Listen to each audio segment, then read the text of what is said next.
Saturday Live. Pakiayos natin ang ating mga orasan, mga kapitbahay. Ganap ng alas 3 ng hapon sa London, alas 5 ng hapon naman sa Kingdom of Saudi Arabia. Samantala, sa umaga, alas 4 pa lamang dyan sa Hawaii, alas 5 naman dyan sa, alas 6 sa Alaska, alas 7 sa California. Samantalang sa Japan ay alas 11 ng gabi, alauna naman ng madaling araw, hating gabi, diyan sa Sydney, Australia. Diyan sa ating bansang sinilangan ng mahal nating Pilipinas, ay ganap ng ikasampu ng gabi, at dito sa silangang bahagi ng Estados Unidos, ang oras natin, ikasampu ng umaga. Pakinggan si Ferrell Salvo tuwing Sabado dito sa FBS Web Radio para sa mga Pilipino. Well, good morning, good noon, good afternoon, and good evening.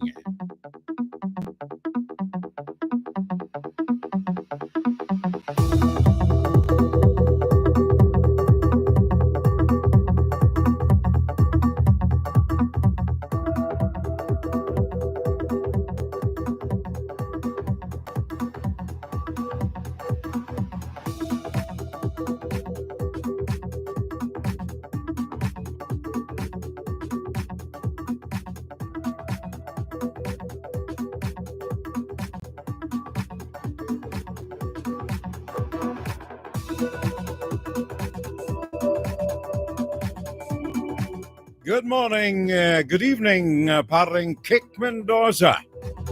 Kanina ba siya nag-aantay dyan sa YouTube? Nasa standby segment pa lamang tayo, nakabantay na ang ating kaibigan. Paring Kick Mendoza, good evening. And then Lady ALDC. Lady si Aaron. Nanonood sa akin ang aking apo, ang aking panganay na apong babae. Sabi niya, hi Grandpa, good morning. Good morning, baby Aaron. Thank you for watching. Nandyan siya ngayon sa YouTube. And of course, kapag nandyan si Aaron, nandyan si Shana. Good morning, family. Good morning, everyone. Good morning, paring Jundi T. Valencia. Way back, John, 10,000 miles away, Philippines. Hello, Karin Pariko, SK, Jundi T. Valencia. Happy watching. And of course, ang pare nating soccer friend Demerano. Good morning, my friend, from Glendale sa California. Ang ino pong abang lingkod, Ferrell Salvo po lamang. Aalalay sa inyo, 3 hours, medyo mahaba. And I ask you to participate. Sama-sama tayo together. Sama-sama tayo together sa loob ng 3 oras. Marami tayong mga mapag-uusapang mga bagay-bagay today. Aside from the breaking news that we have on file, marami tayong mga bagay-bagay na pag-uusapan sa araw na ito, including yung katatapos lamang kahapon na meeting na dinaluhan ni Mr. Tariala ng Coast Guard dyan sa Cebu. I think 3 days or 2 days conference. At mahalaga ang kanyang tinalakay. Bahagi yan ng pag-uusapan natin mamaya sa ikalawang bahagi ng ating Fun Saturday Live. Sapagkat ang ating pamagat ngayon, ang ating palatuntunan sa Fun Saturday Live, our way of discussing delicate matters sa ating mga issues ng bansa. Marami tayong mga komunista at mga traydor dyan sa bansa. Pero walang mga kaso. Walang kaso ni Ma-Redtaging wala. Hano na. mga nasa gobyerno, mga nasa media, mga nasa akademya, mga nasa negosyo. Marami tayo riyan. Nakakaawa lamang na pakinggan ng mga katagang maraming mga komunista, maraming traidor, ni Red-tagging. Simpleng kaso, wala. Di ba, Maring Mir? Mir na Guillermo, a beautiful Saturday morning. Well, you're right. Maliwanag, maaraw ngayon dito sa amin at 10 o'clock, 10:05 in the morning, Eastern Standard Time. Kagapay natin sa oras ang ating kaibigan Mir na Guillermo dyan sa Florida. It's a beautiful, beautiful morning today, sabi niya. And regards na lamang sa lahat ng ating mga followers. Juan, Saturday Live. Well, kahapon nagkaroon ng lindol dito sa atin, sa East Coast. Ito'y, ang proximity nito sa lugar namin is very, very near. Yung epicentro ng lindol dito sa amin sa East Coast, yan ay dyan sa Lebanon.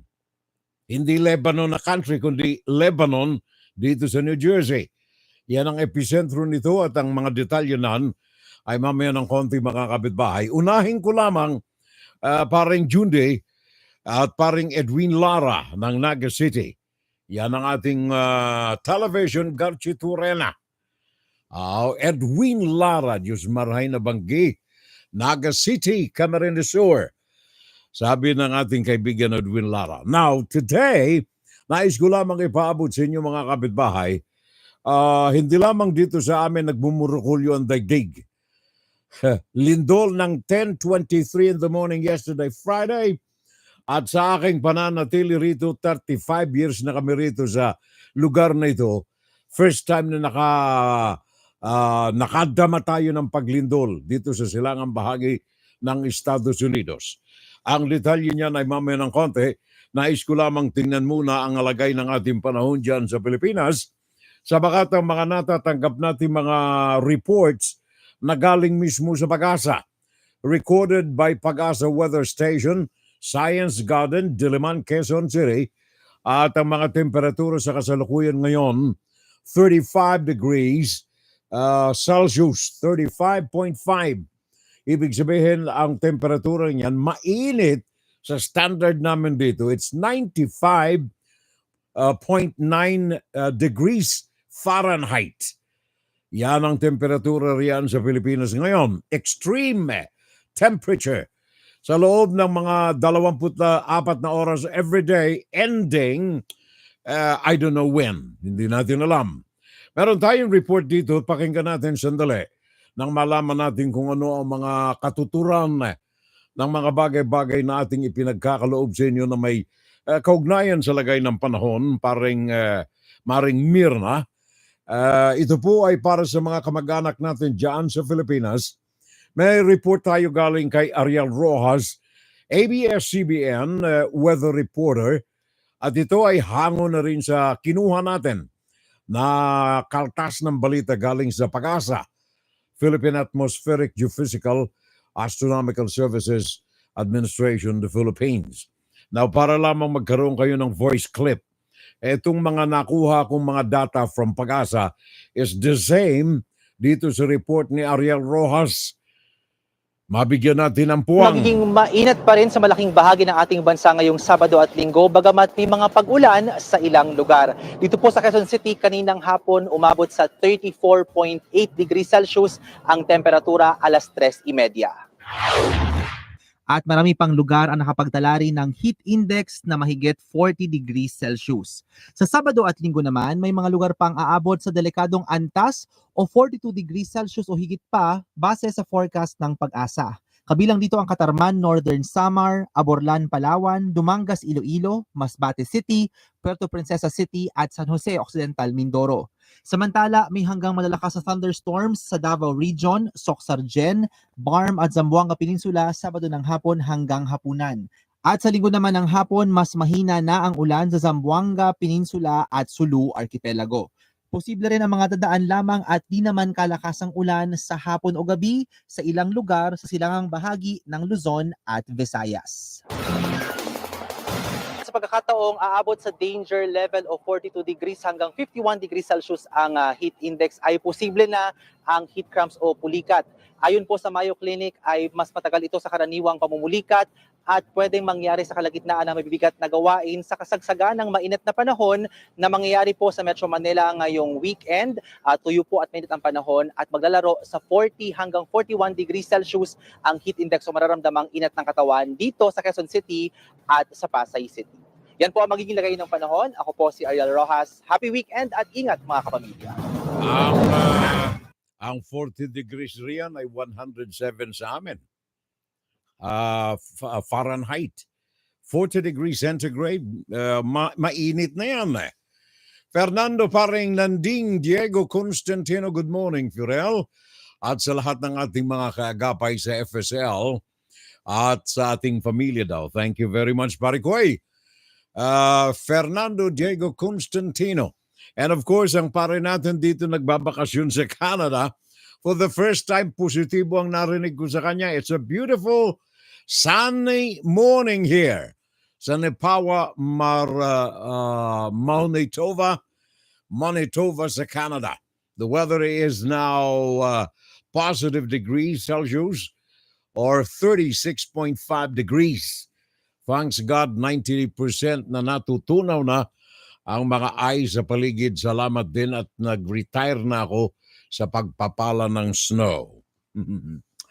Alam mo mga Pinoy natin na bagong punta rito sa Amerika and then Canada of course. Hindi kumpleto ang kanilang bakasyon, hindi kumpleto ang kanilang eksperyensya kung wala silang tangan-tangan na pala, Parikoy. Parang Rodolfo Rania Eusebio. Goody Eusebio. Hindi kumpleto ang mga unang pasok, unang salta ng mga Pilipino dito sa Amerika kapag hindi sila nakaka-eksperyensya ng snow o kaya magpala sa kanilang bakuran. Adrian Musca Kuruba. Thank you, Adrian. Thanks for the audience. Makilaho ka sa ating kumustahan, Parikoy. And welcome sa ating FSL, Adrian Musca Kuruba. And of course, dyan sa YouTube, si paring Romy Veray is watching us. Sabi niya, mag-ingat po palagi. Thank you. Paring Romy, maraming salamat. Very good morning, Kafurel, at sa lahat ng mga taga-subaybay ng ating palatuntunan. Sabi ng kaibigan nating Romy Veray. God bless sa lahat, sabi pa niya. And of course, marami siyang mga, anong tawag dyan, emoji? Tama ba ako? Oo, marami siyang mga inilagay. Thank you, Barikoy. Diyan sa YouTube nanonood ang ating kaibigan. And of course, balikan natin ang weather forecast. Paring Nanding, Diego Constantino. Sa Davao region at ang Socsargen, ngayong araw na ito ng Sabado ay nagkaroon sila ng medyo makulimlim na kalangitan. May mga manaka-nakaring mga pagpatak ng ulan and thunderstorm. At in fact, ang ating mga local officials, LGUs dyan sa Davao and Socsargen ay nagpalabas ng kanilang babala ng posibleng mga flash floods at landslide dahilan sa mga pag-ulan. Meron tayong karagdagang ulat tungkol dito, especially yung pagdeklara ng state of calamity. State of calamity dahilan sa El Nino diyan sa kabuuan ng bansa. Bakit laganap ang tag-init? Yan ay dulot ng El Nino at hindi lamang yan, ang epekto nito ay ang paglaganap ng ilang mga sakit. Kaya nga ba't ang ilan sa mga LGUs natin ay idineklara na state of calamity sa kanilang mga lugar. Meron tayong karagdagang report dito sa bagay na ito from Sheila Francisco ng News Television 5 Philippines. Sinuspindi ang mga klase sa lahat ng antas sa probinsya ng Cebu. Epektibo ang class suspension na yan hanggat hindi ito binabawi ng provincial government. Muli namang nagpaalala ang Department of Education na may kapangyarihan ng mga pamunuan ng paaralan na magsuspindi ng klase kapag sobrang mainit ang panahon. Pwedeng kanselahin ang face-to-face classes at magsagawa ng alternative delivery modes ng pag-aaral. Pati sa loob ng mga kulungan, perwisyo ang matinding init sa mga preso. Maraming bilanggo ang nagkakasakit na sa balat. Ang pangunahing salibon nito ay talagang kapag sobrang pagdikit-dikit po ng ating mga PDL sa ating mga jail. Sa buong bansa, nasa 20 lokal na pamahalaan na ang isinailalim sa state of calamity dahil sa El Nino.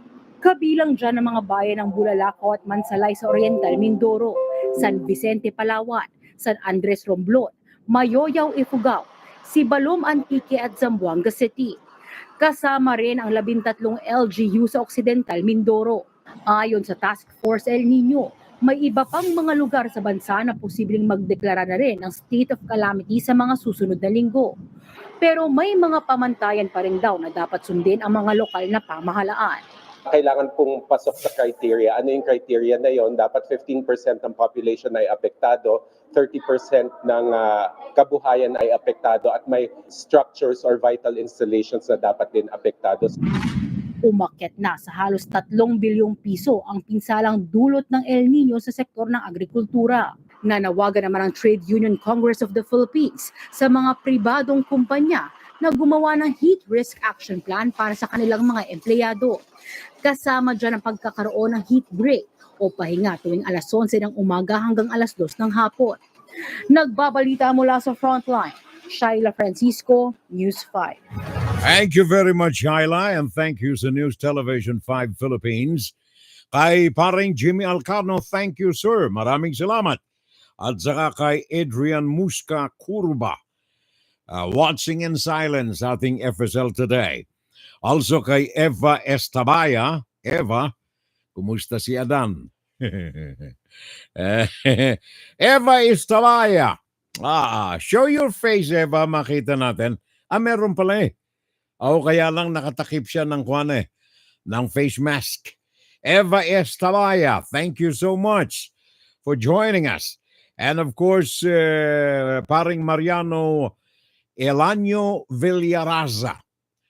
Mariano Elanio Villaraza also watching us in silence.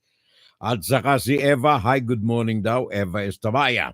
Thank you, Eva. Maraming salamat. And of course, kay paring Rick Bacolong, diyan sa Al-Kubar, Kingdom of Saudi Arabia. Dito ay bumabalik na sa init, nawawala na ang lamig sa paligid namin. Sabi ni paring Rick Bacolong diyan sa Kingdom of Saudi Arabia. Thank you, Maring Mir. Maraming salamat. We celebrated our wedding anniversary yesterday, ika-54 na taon na ako ay tangan-tangan ng aking may bahay. Blessed wedding anniversary to you and kay Tita Hilda. Sabi ni Maring Mirna Guillermo, thank you very much, Marico. Maraming salamat. Ayoko nang magsalita. Tama na yung tama na yung maliligayang mga sandali. Kagaya natin dyan sa Pinas, you should be happy, by the way. Paring Junior Dal, dyan sa Pinas, you should be happy. Sa kabila ng mga trolls, sa kabila ng mga komunista sa bansa, sa kabila ng mga traidor sa bansa, ay hindi po nababawasan ang pagtitiwala natin sa pagkanlong ng Amerika sa ating mga kapakanan sa bansa. Hindi lamang sa larangan ng pagdefensa ng ating karapatan sa mga karagatan, kundi ang kanilang civil activities na ipinagkakaloob sa ating mga mamamayan. In times of calamities, tahimik lamang na nagbibigay ng alalay ang Amerika riyan. directly or indirectly sa magitan ng United Nations. Makikita naman ninyo ang mga kahong-kahon na mga markado riyan kung hindi napapalitan ng mga local officials natin, yung mga kahon na markado ng USAID. USAID! Madalas nire-repack ng ating ilang mga official na lokal dyan sa Pilipinas. UNICEF, for example, another, mga medical needs ng mga Pilipino.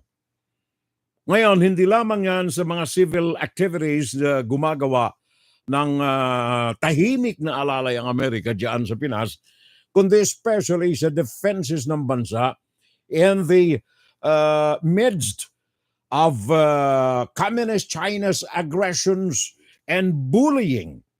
Maniwala kayo, maninindig ang balahibo ninyo mga kababayan. Paring Romy Varay, paring Raymond Aguirre, good morning din Manoy, good morning sa iyo riyan. Raymond Aguirre, nanonood sa atin sa YouTube. Maninindig ang balahibo ninyo kung alam ninyo itong mga nakukuha ko rito mga data. Directly from Pentagon, directly from CGTN. CGTN. Yan ang China Propaganda Television Network na kung saan ang ilan sa mga kababayan nating mga Pilipino naandyan ang kanilang propaganda. Masaklap, sabi ko na nga, nakapaninindig balahibo na marami tayo mga traidor kung alam lang ninyo ang aking alam. So mga facts na mga nakukuha natin. In spite of this, ako'y ginaganahan, ako'y nagkakaroon ng anag-ag sa buhay dahilan sa patuloy na pag-alalay ng Amerika. In fact, as of now, merong 400 na mga containers. Containers. Yung mga malalaking lalagyan ng kung ano-ano. 400 mga containers, maraming mga sasakyan, military vehicles, at maraming mga equipment, military and civilian equipment. Ang ngayon ay naandyan na po sa Pilipinas, courtesy ng US Marine Corps and Army. Ang mga ito ay simula pa noong nagkaroon ng direktong ugnayan si Marcos at saka si Joe Biden, ay wala nang humpay ang tulong at ang pagsuporta ng Amerika diyan sa Pinas. In fact, maraming mga gamit riyan from Hawaii ang inilikas diyan sa Pilipinas, especially na sinisimulan natin ngayon ang Balikatan 2024. And another good news, yung pong mga kagamitan diyan sa Balikatan 2024 ay iiwanan na ng Amerika diyan sa Pilipinas. Kung kayo ay mga nakatira diyan sa Subic, nakatira kayo riyan sa Pampanga, sa Tarlac, mapapansin ninyo ang pagdaloy ng mga ekipahe na ito. Yaan ay hindi lamang dahilan sa Balikatan kundi additional na mga kagamitan ng Armed Forces of the Philippines. Yaan ay gawa ng patuloy na mga bullying na ginagawa ng China. Pag-uusapan natin sa ikalawang bahagi ng ating Fun Saturday today ang mga bagay-bagay na yan. Mientras, pakinggan natin itong direktong report na nakuha natin galing sa Voice of America. Pakinggan natin ang report. Subic Bay, Philippines. More than 400 containers of vehicles, equipment, and other supplies belonging to the United States, U.S., and French Marine Corps and Army arrived in Subic Bay, Philippines on Thursday, March 28, 2024. The arrival is in preparation for Exercise Balikatan 2024, the largest joint military exercise in Manila scheduled to begin next month. Exercise Balikatan 2024 will involve about 8,000 military personnel from the Philippines, the U.S., and France. The exercise is designed to enhance interoperability and combat preparedness between the three countries in the face of various security threats in the Asia-Pacific region, including tensions in the South China Sea. Commandant of the Philippine Marine Corps, Lieutenant Gen. Ariel Nepomuceno, said the exercise is an important opportunity for the Philippines to strengthen military ties with the U.S. and France. Exercise Balacaden 2024 will demonstrate the Philippines' commitment to maintaining peace and stability in the region, Nepomuceno said in a statement. The arrival of U.S. and French military equipment in the Philippines has attracted local and international media attention. Some Philippine media outlets have questioned whether the exercises will escalate tensions in the South China Sea, where the Philippines has territorial disputes with China. However, Nepomuceno emphasized that the Balacaden 2024 exercise is not a provocative exercise and is not directed against any country. This exercise is purely to enhance our combat capability and preparedness, Nepomuceno said. Exercise Balacaden 2024 will run from April 1st to April 12th, 2024. It will focus on various military operations, including amphibious exercises, air operations, and counterinsurgency operations. Yan ang report na nakuha natin, direktong galing dito sa Voice of America. At yung balikatan na yan na kasalukuyang ginagawa dyan sa bansa ay naandyan po sa Palawan, direkto na nasa harapan at sa karagatan ng West Philippine Sea. Kapag sinabi nating West Philippine Sea, yan ho ay yung karagatan na sakop ng exclusive economic zone ng Pilipinas. Diyan ngayong gumagawa ng balikatan ang mga bansa ng Amerika, ng Pilipinas, kasama ang Korea, kasama ang Japan at iba pang mga bansa. Napakarami mga observers ng mga bansa. Naandyan sila ngayon sa Palawan at nagsasagawa ng balikatan sa karagatan ng West Philippine Sea.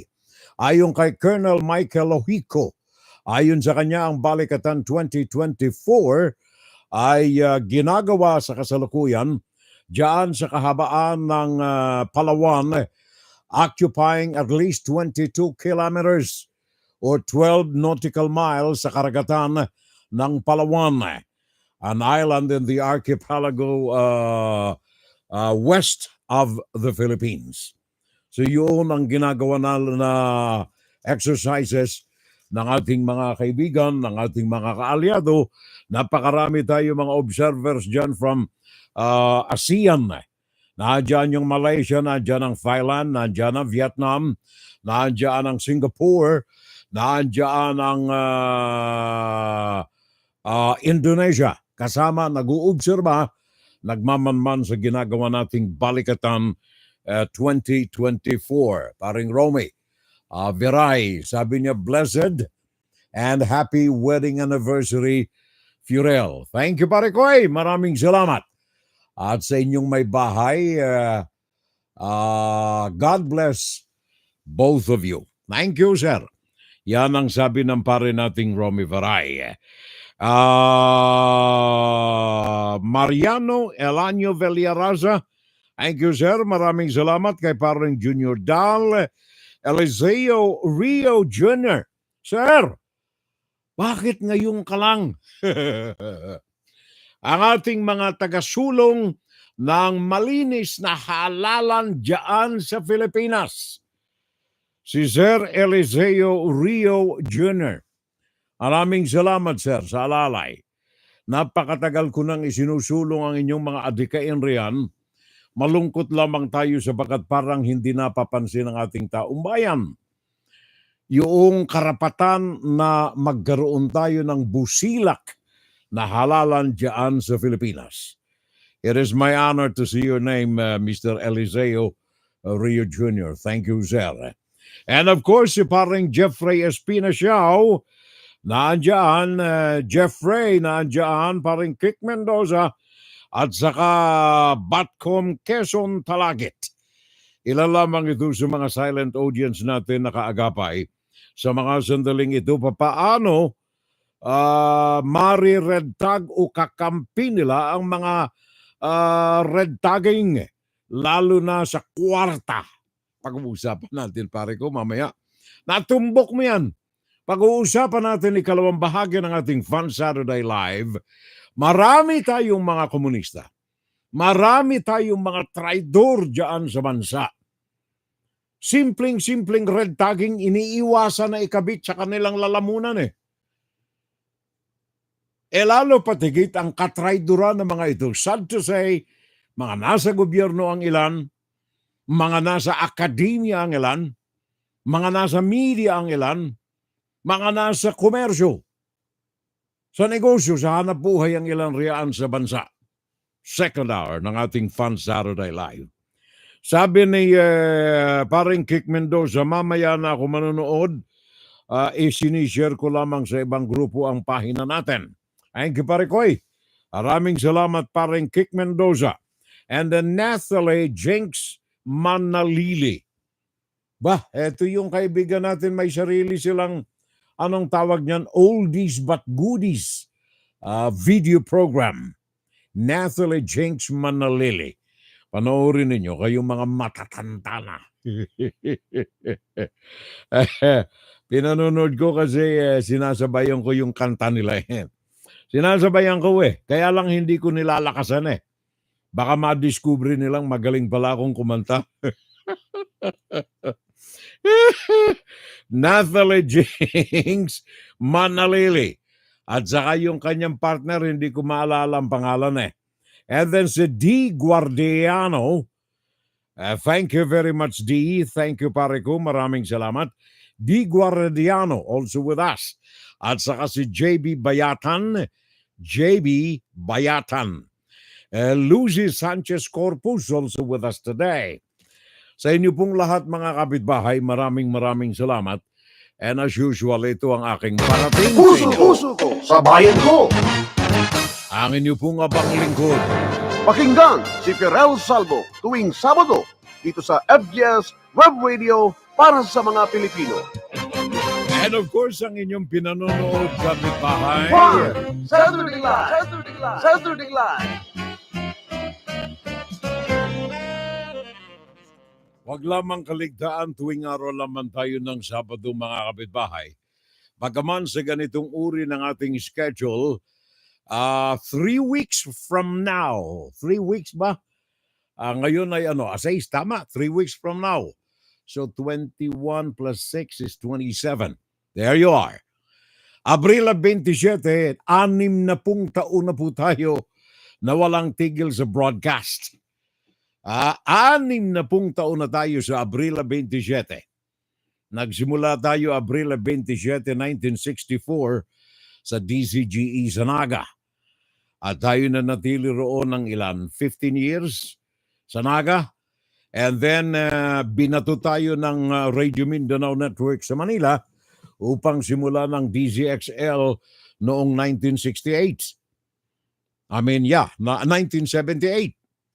Lumipat tayo 1977, inilipat tayo ng RMN sa Maynila sa DCXL 77 and we stayed there for 12 years sa DCXL hanggang 1989. And then sinimulan ko yung radio station ng RMN dito sa New York, WRMN, immediately after nang ako'y dumating dito sa kahilingan noang yumaong Henry Canoy. And then after that ay nasa mainstream broadcast tayo rito sa WNJR at sa WSOU, mga mainstream AM station dito sa New Jersey and New York areas. Hanggang bumitaw tayo riyan at nagsarili tayo nitong ating magandang Pilipinas on stream broadcast. Hanggang ngayon, sa Abril 27 ay 60 anyos na tayo sa broadcast ng Walang Tigil. Paring Jundi, Daniel and partner ni Nathalie. Okay, thank you, sir. Ay, pare ko alalay ko talaga ito. Anghel de la Guardia ko itong pare ko si Daniel nga pala. Anong last name pare ko ni Daniel?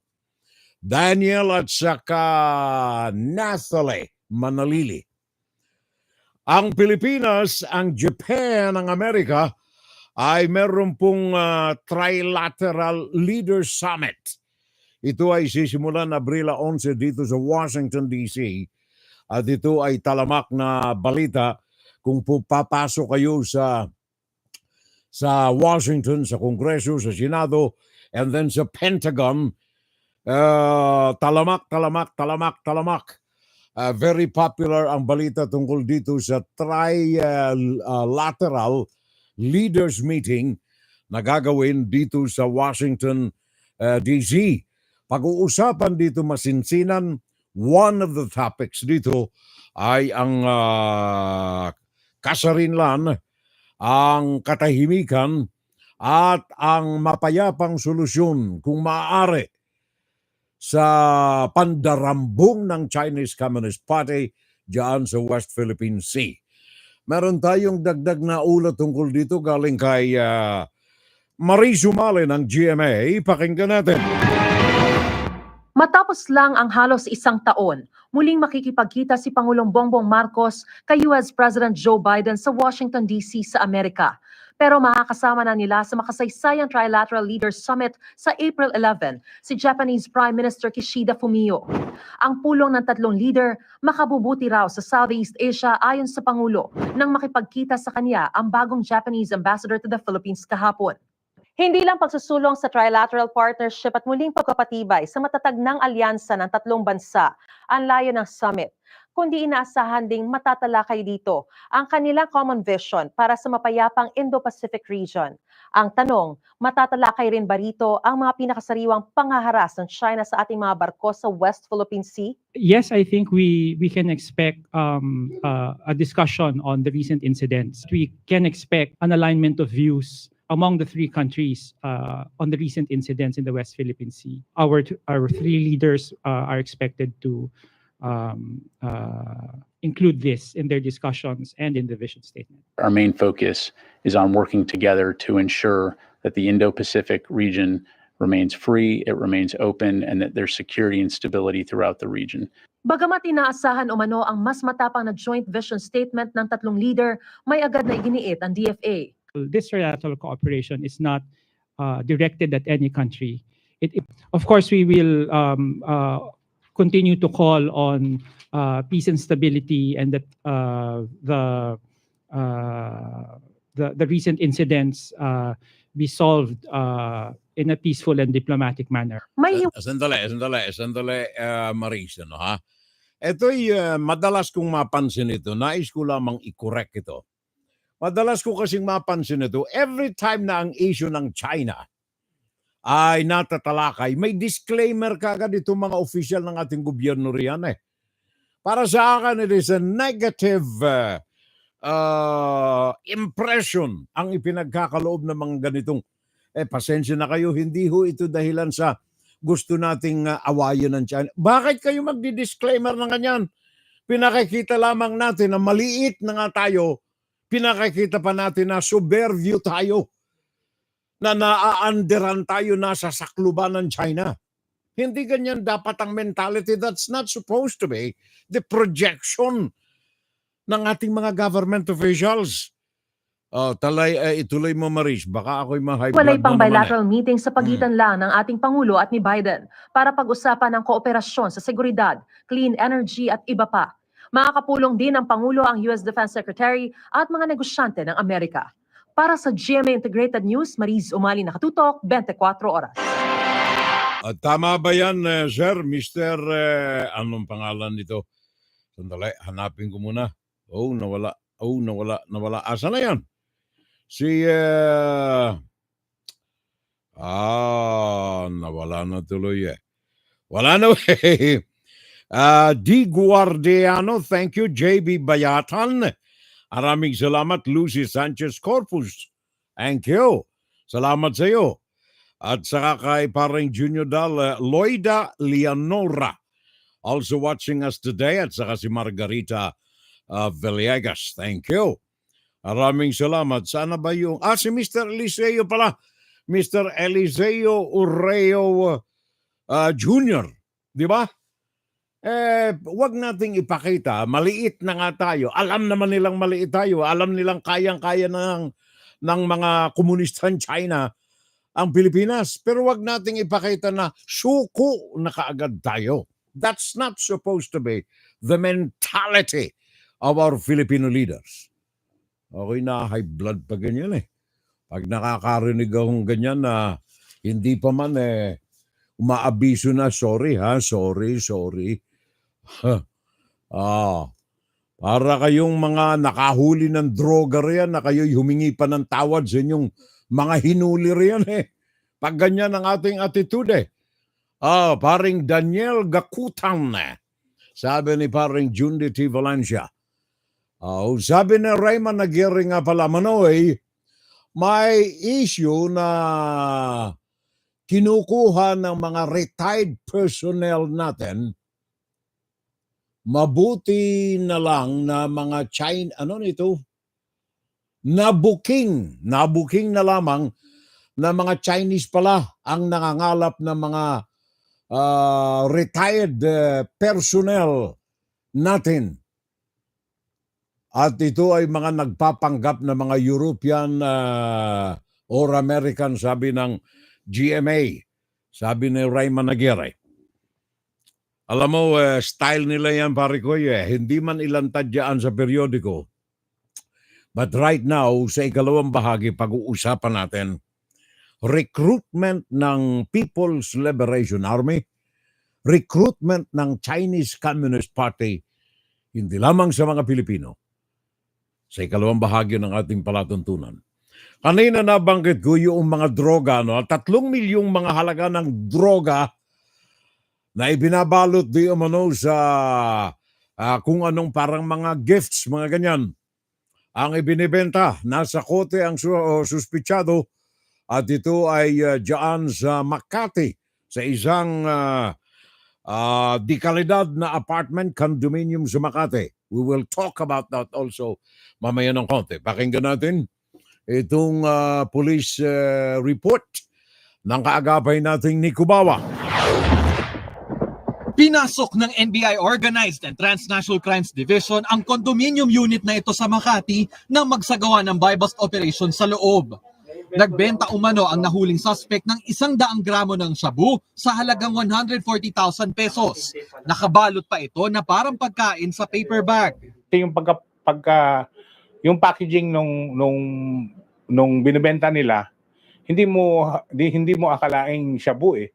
Parang ano lang siya, parang sugar lang or parang asin lang siya yung style ng pagka-pack nung binibenta nila. Dala-dala nila to at nilagay naman sa parang grocery bag, hindi mo mahalatang shabu na pala yung dala-dala nila. Halos 500 gramo ang nabawi sa suspect na may street value na 3 milyong piso. Nagsisilbi umano siyang supplier sa lugar. Yung area kasi na yun, maraming bars eh. So, allegedly, ang isa sa mga sinusuplayan nitong ay yung mga bars doon sa malapit doon sa area na yon. Iniimbestigahan pa ng NBI kung saan niya nakukuha ang supply ng shabu. Ang sinasabi nitong informant ay galing daw ito ng Mindanao, tapos yung mga droga daw na dala niya ay puro galing Mindanao. Tapos dito daw dinidispose. Tumangging magpaliwanag ang suspect dahil malalagay umano sa peligro ang kanyang buhay. Natatakot talaga ako. Bakit? Baka may mangyari sa akin dito. Kulong siya ngayon sa kasong pagbebenta at possession of illegal drugs. Nico Bawa, ABS-CBN News. Thank you, Nico. Maraming salamat, pare ko. Ako'y natutuwa pag napapakinggan ko mga ganitong report. Nasa kote, 3 milyong halaga ng droga. Nang matanong ng mga investigador, saan mo nakuha ang droga? Doon po sa Mindanao. Doon sa Mindanao. Oh. Sino? Ayoko pong sabihin. Okay, wag na. Amira ito mga imbesti. Sandamakmak ng mga nahuhuli, ha? Sandamakmak ang mga nahuhuli ng mga maliliit na tao. 3 million, 250 piso. Mga nahuli sa kote, nahuli ng pulis eh. Kalabuso kagad eh. Walang kiyaw-kiyaw, walang question, kalabuso. Si Kibuloy, nahuli ba ninyo? Yung anak ng Diyos na peke, nahuli ba ninyo? Hindi ho, inimbestigahan namin, pumunta ho kami. Ang laki-laki ho kasi ng kanyang property. Kaya hindi ho namin talaga magalugad lahat eh. Paano kayo pumunta ro? Dala ho namin. Nag-serve kami ng warrant galing sa korte. Dinala po namin. Paano kayo pumasok? Kumatok ho kami. Sambang malakas-lakas na katok. Tao po! Nandyan ho ba si Pastor Kibuloy, yung magandang lalaki po? May sumungaw. Sino yan? Mga NBI po kami at saka mga miyembro ng PNP. Pwede ho makapasok? Dyan lang kayo sa may lamesa.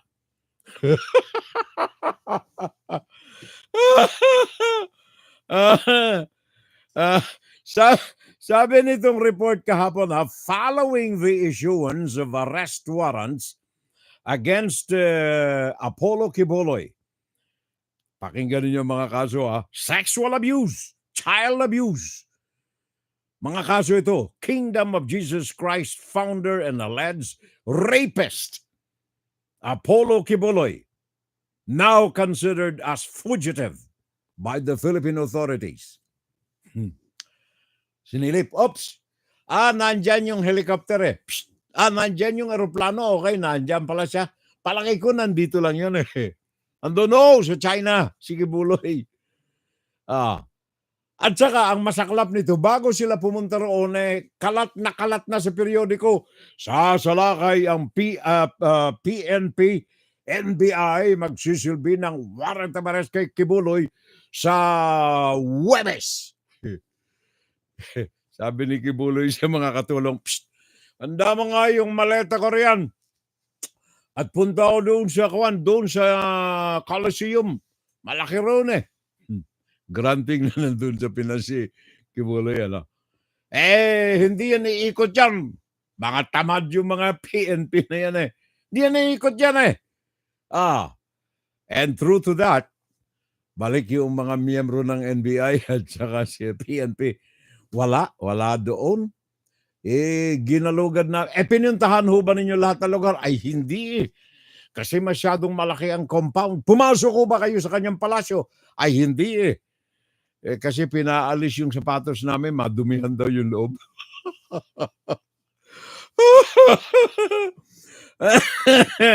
Jenny Dungon, ikaw na nga mag-ugpong ng balita. Nakakatawa lamang ito pag big time, wala eh. Biglang dumampot ng bato ang lalaking ito habang kumukuha ng video ang News 5 sa harapan ng isa sa mga ari-arian ni Kingdom of Jesus Christ founder Pastor Apollo Kibuloy sa Barangay Indangan, Davao City ngayong araw. Hinawi rin ng lalaki ang lente ng aming kamera at pilit itong pinapapatay.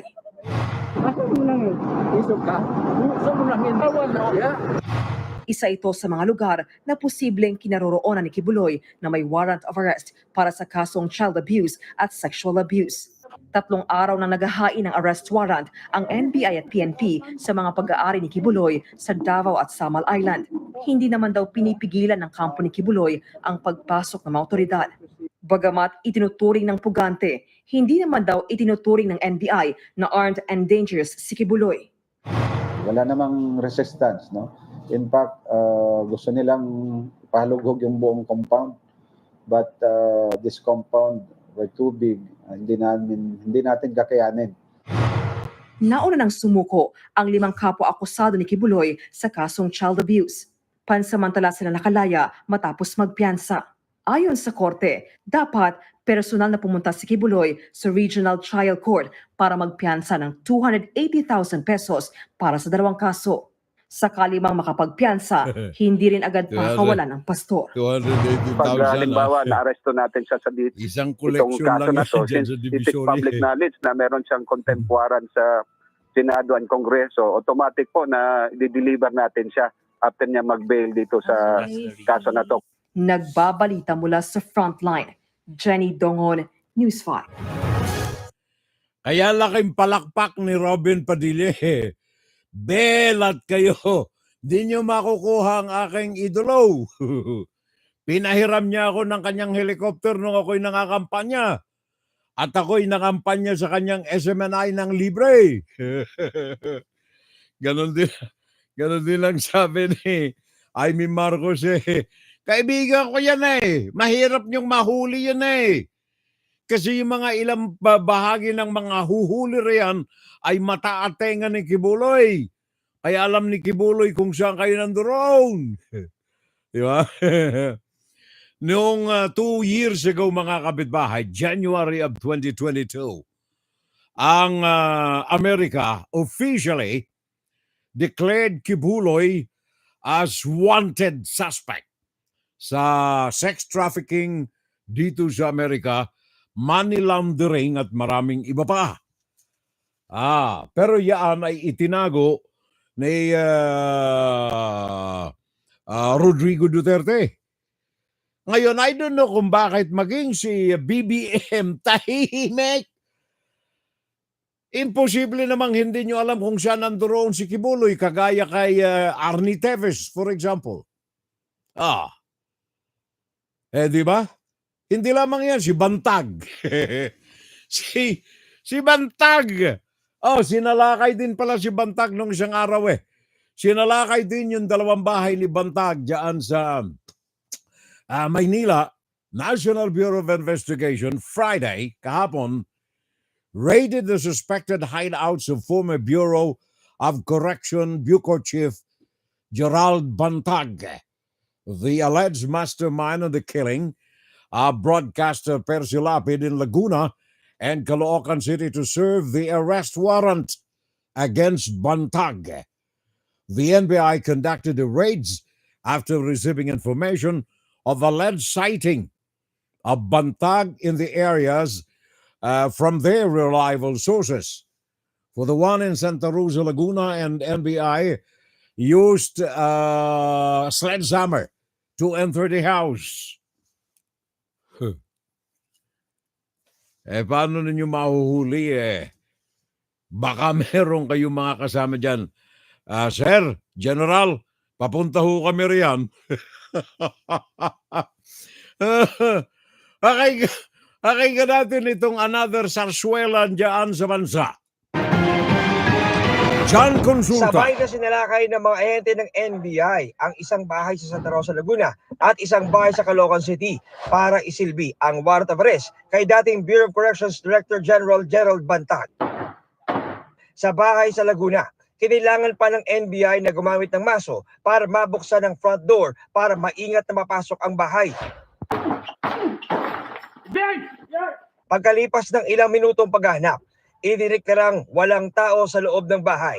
Pero may nakitang mga gamit, kabilang ang 7 bala ng 9mm sa isa sa mga kwarto. Wala silang inabot ang tao dito, pero ang isa sa mga kapasing-pasing nakita nila ay itong resibong ito, kung saan ay makikita natin na ang petsa ay April 2. Ang ibig sabihin ay kamakailan lamang ay may taong pumasok sa bahay na ito.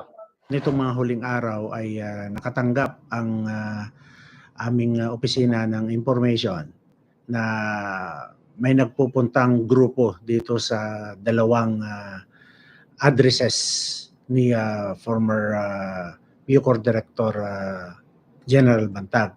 Sa Caloocan, wala ring inabutan ang sumalakay na team ng NBI, pero doon nakita ang ilan sa mga gamit ni Bantag tulad ng wooden frame ng rifle, pati bill ng kuryente na sa kanya nakapangalan. Kinukumpirma din ng mga kapitbahay na may mga nagpupuntangang tao doon sa mga lugar na ito at hindi nagtatagal.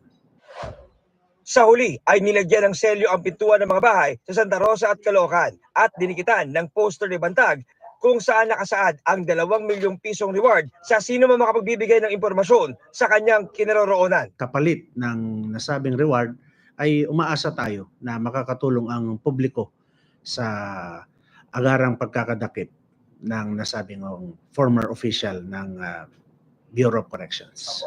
Wanted si Bantag kaugnay na magpatay sa broadcaster na si Percy Lapid. Para sa GMA Integrated News, John Consulta, nakatutok 24 oras.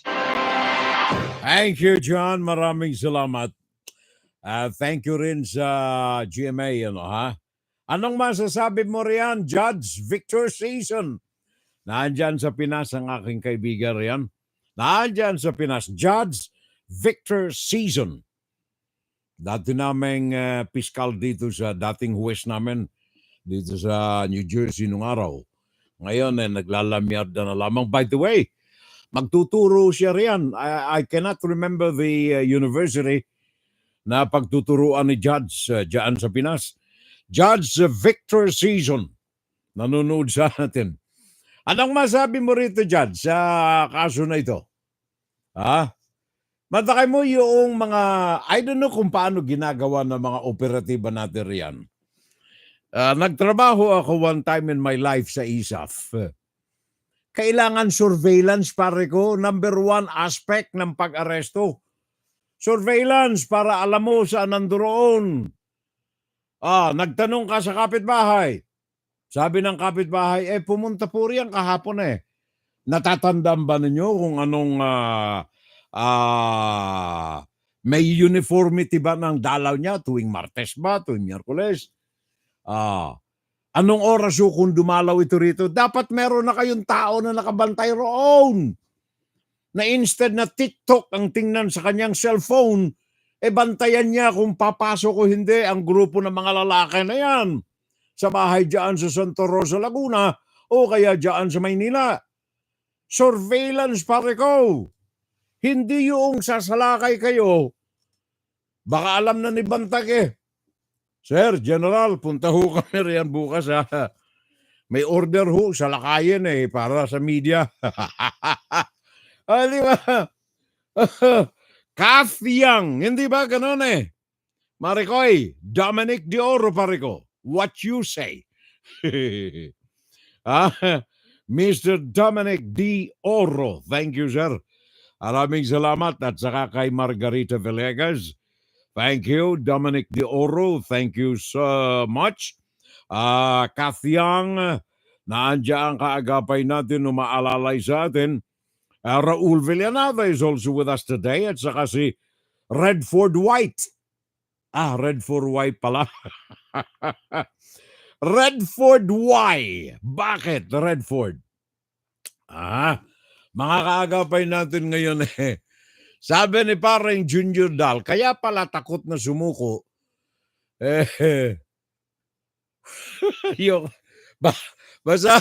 Basahin na lang ninyo pare ko eh. Yung sinabi ni Junior Dal, hindi ko babasahin ito eh. Baka ma-censure tayo eh. Jeffrey Espina Siao, naandyan siya sa Lethbridge, Alberta, Canada. Have a nice FSL to everyone, sabi niya. Shout out sa lahat ng mga miyembro ng Kilusan kontra China. Makinig kayo mga partners sa ating second half. Pag-uusapan natin. At ito ay para sa kapakanan ninyong lahat kung kayo ay salungat sa mga pang-aabuso at pandudusta ng China dyan sa Pilipinas. The best ka, sabi ni Margarita Villegas. Thank you. Thank you, Margie. Yari ang donation ng church sa piyansa palamang ni Kibuloy. Wala na sila na magamit na pa sa jet fuel. Mapupunta na lamang sa piyansa. Pare ko, ang linggit naman noon eh. 100,000 lang eh. Isang collection lang yan dyan San Francisco, kaya sa Hawaii ng isang tao, ayos na. Huwag kang mag-alala. Patak lamang itong piyansa na itong hinihingi para kay Mendoza. Kita mo na. A heavenly wedding anniversary to my husband. Sabi ni Mirna Guillermo sa Abril 27 rin siya. Ika-54 na taon din. Nakisabay pala. Siguro na-engage si Mir sa amin eh. April 5 kami, sabi ni Mir, pakasal na tayo, pare koy. My dear, pakasal na tayo. Nagpakasal si Fiorel eh. 25 siya nagpakasal, April, pakasal na rin tayo. Kaya wedding anniversary nila, Abril 27. Mirna Guillermo. Good morning, Fiorel. I'm watching sa Toronto, Canada. Si parang Dominic D. Oro. Thank you, maraming salamat. And done sharing already. Thank you, pare ko eh. Aring Kick Mendoza, maraming salamat. Hindi kaya mga hudas sa TRAYDOR ang mga nakaprograma na mananalo sa eleksyon ng mga senador? Kasama na yan, pare ko. Junior Dal. Kasama na yan dyan. Ito, mga bullets at saka mga bills belonging to Gerald Bantag na tagpuan ng mga investigador. Masaklap ito pare ko eh. Kapag meron tayong mga ganyan na mga ginagawa riyan sa bansa. Oh, by the way, nakikiramay kami ha. Nakikiramay kami doon sa mga naguhukay ng mga ginto at kung ano-ano pa. Ito'y mga, anong tawag nila nito? Mga treasure hunters. Diyan sa Panabo, Davao del Norte. I don't know kung natagpuan na yung dalawang mga natabunan sa loob ng tunnel na kung saan ay pinaniniwalaan na nandoon ay may mga nakaimbak na kung ano-ano na mga treasures. Mga naging biktima, Rodolfo Campana, 36, at Henry Rubino, 50 taong gulang. Pakinggan natin sandali, bago natin wakasan ang unang bahagi ng ating Fun Saturday Live, merong report si Elaine Fulgencio ng Television Channel 5, I guess. Pakinggan natin sandali itong report niya bago natin tapusin ang ating News Philippine portion. Gamit ang backhoe, tuloy-tuloy sa paghukay ang mga rescuers sa bahaging ito ng Purok 3 sa Panabo City, Davao del Norte. Dito nalibing ng buhay ang dalawang lalaki na umano'y mga treasure hunter. Kinilalang mga biktima na sina Rodolfo Campana, 36 na taong gulang, at Henry Rubino, 50 taong gulang. Base sa investigasyon, March 31 nang mangyari ang trahedya. Bumaba umano sa isang tunnel ang dalawang treasure hunter nang biglang magkaroon ng pagsabog. Bumigay ang naturang tunnel na nasa 80 talampakan ng lalim. Itinawag sa mga otoridad ang nangyari na agad nagsadya sa gumuhong hukay. Posible raw na nagkaroon ng pagsabog habang naghuhukay ang dalawang biktima. Pahirapan ng rescue operation dahil sa umano'y flammable gas sa naturang hukay. They might have used hammer and nail. Gawa sila ng wall doon made of wood. There might be a friction that happened and it triggered that flammable gas. Ayon sa lokal na pamahalaan, ngayon lang nila nalaman ang naturang paghukay sa lugar para maghanap ng umano'y gold bars. Wala rin umano itong permit sa Department of Environment and Natural Resources. Iniimbisigan na ito ng mga otoridad habang patuloy ang rescue operation. Nagbabalita mula sa frontline, Elaine Fulgencio, News 5. Thank you, Elaine. Maraming salamat. At dyan natin, winawakasan ang unang bahagi ng ating Fun Saturday today, Abril 6. Puso ko sa bayan ko. And of course, ang inyong kaagapay, lagi po ninyong kaagapay. Pakinggan si Pirel Salvo tuwing Sabado dito sa FGS Web Radio para sa mga Pilipino. Ay Maring Raquel Pangilinan Blantucas, thank you very much sa alalay sa atin. Nandiyan siya sa YouTube na yon. Thank you! Fun Saturday Live! Saturday Live! 2 minuto makalipas ang alas 11 ng gabi Philippine Standard Time. 2 minuto makalipas ang alas 11 ng umaga Eastern Standard Time USA, New York. Inside, Kuro-Kuro, Opinion, Fun Saturday Live. Well, ang pag-uusapan natin ngayon mga kapitbahay, Attorney Judge Victor Season.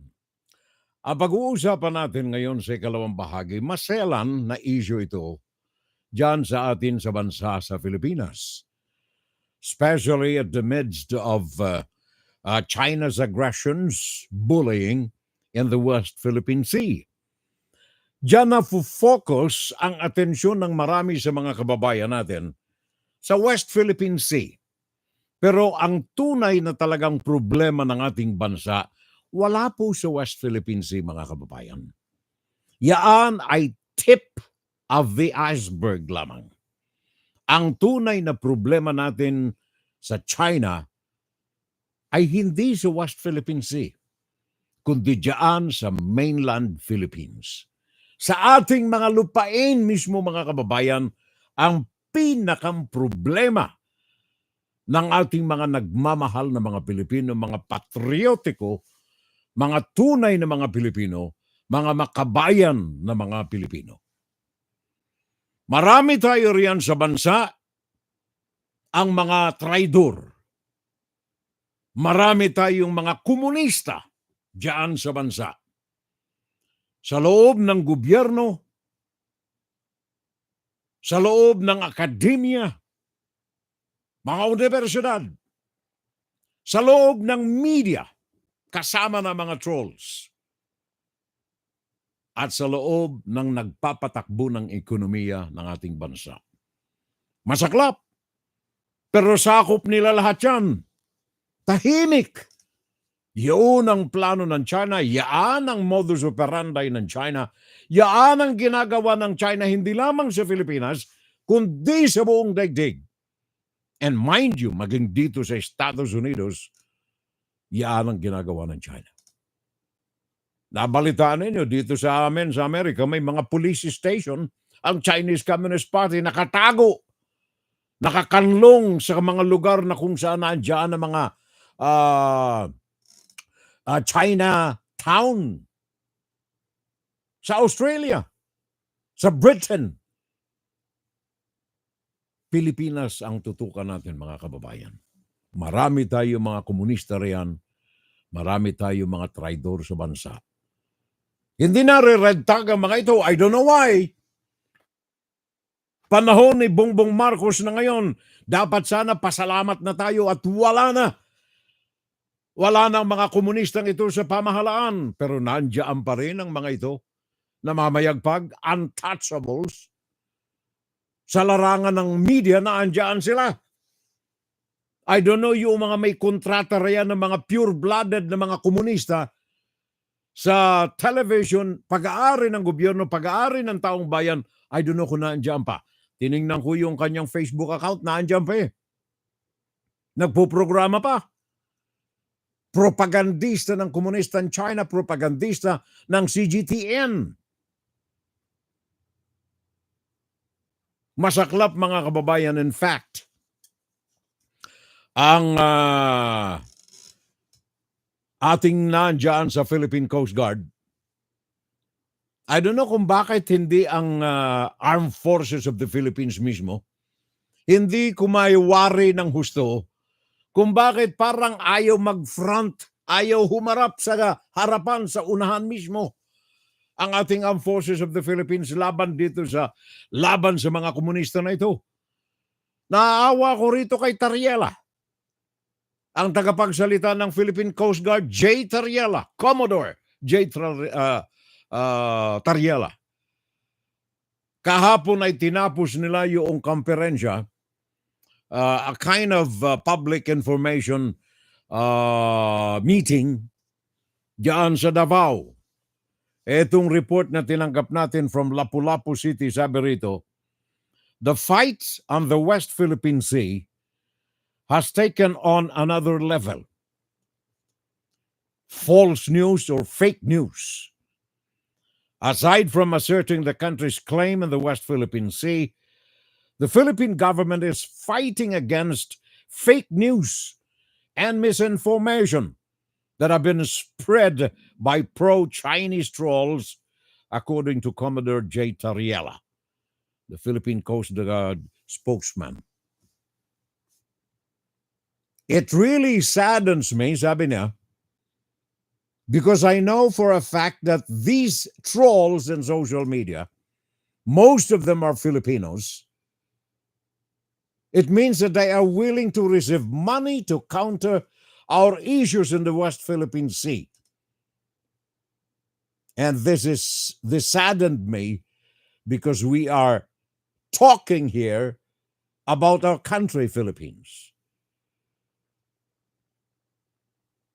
Mga traidor, sabi nga nitong Director General Jose Torres Jr., Undersecretary pa ito, Philippine Information Agency or PIA. Sumasangayon siya. Sabi na, I hope they will realize that they are traitors to our country. I hope they will realize that they are Filipinos. I hope that they realize that they have to stand up for the country, for the future of the Filipinos. Sabi ni Jose Torres Jr. ng PIA. I hope.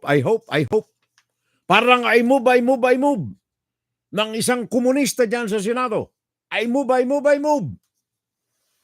Ito po ay bahagi ng komperensya na naganap dyan until kahapon sa Lapu-Lapu City sa Cebu, Mactan. May 20 mga information officers ang dumalo rito. Ang adikain ay ipaliwanag sa kanila ang love of country, patriotism, love of country.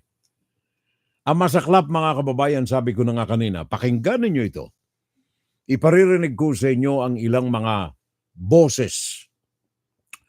Pakinggan ninyo ito sapagkat hindi lamang it saddens me, hindi lamang nakalulungkot sa aking kalooban, kundi sumusulak ang ating dugo kapag naririnig ko itong mga tinig na ito eh. Pakinggan ninyo ito, ha? Andali. Pakinggan ninyo ito. Kaya nga sabi ko, gusto ninyo, gawain na lang ninyo kaming province, Fujian, pati Philippine province of China. Di wala tayong problema. Presidente ninyo yung kababayan ko. Bakit hanggang ngayon untouchable, hindi magalaw-galaw ni Marcos? Magsagawa kayo ng independent commission. Imbistagahan itong inyong naging presidente na ito. Sabagat siya ang punot dulo, tanggapin man sa hindi. Yan ang punot dulo kung bakit umabuso ng gusto ang China dyan sa Pilipinas.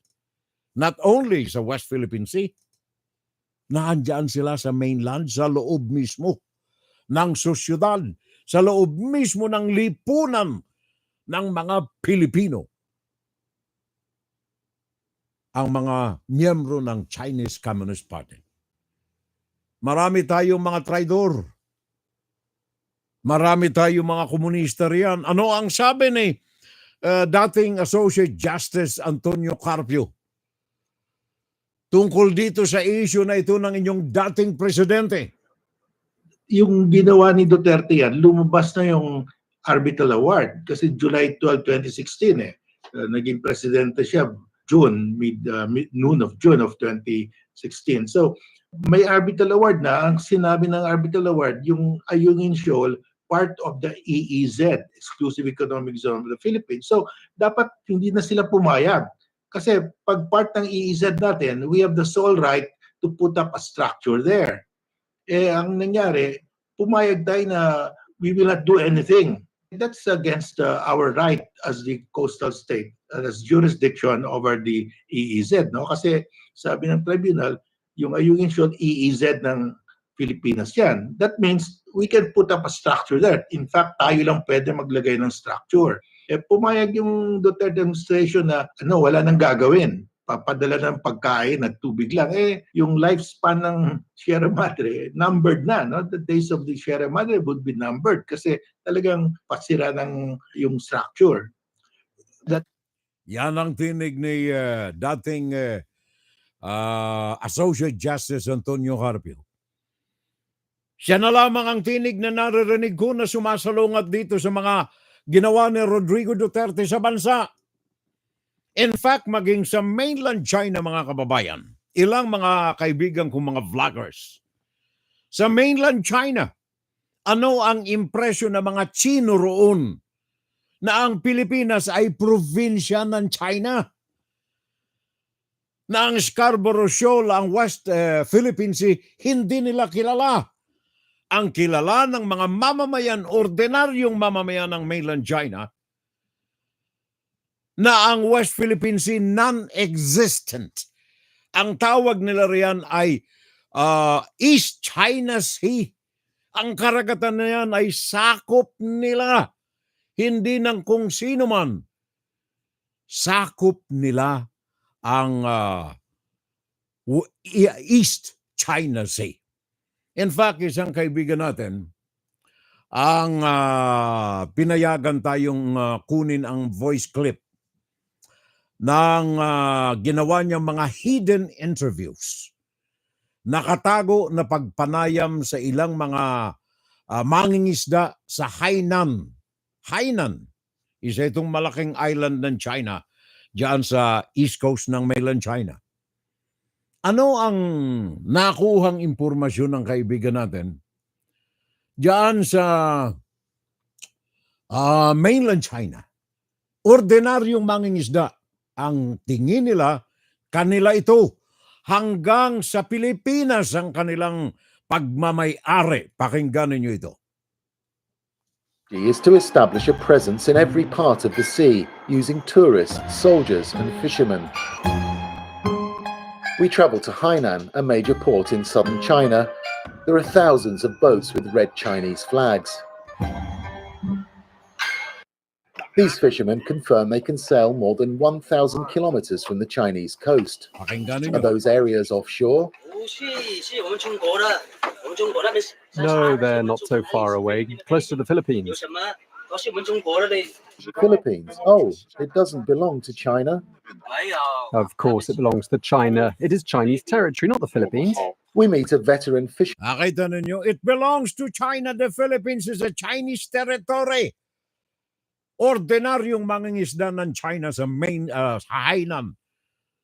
Ang propaganda ng China efektibo. Lalo pa kung napapakinggan nila na may mga Pilipino. Papakinggan ninyo ang boses na ito mamaya na nagsasabing sila ay Chinese Who is more talkative than the others. Pakinggan natin. He reveals one of the Chinese government's secrets.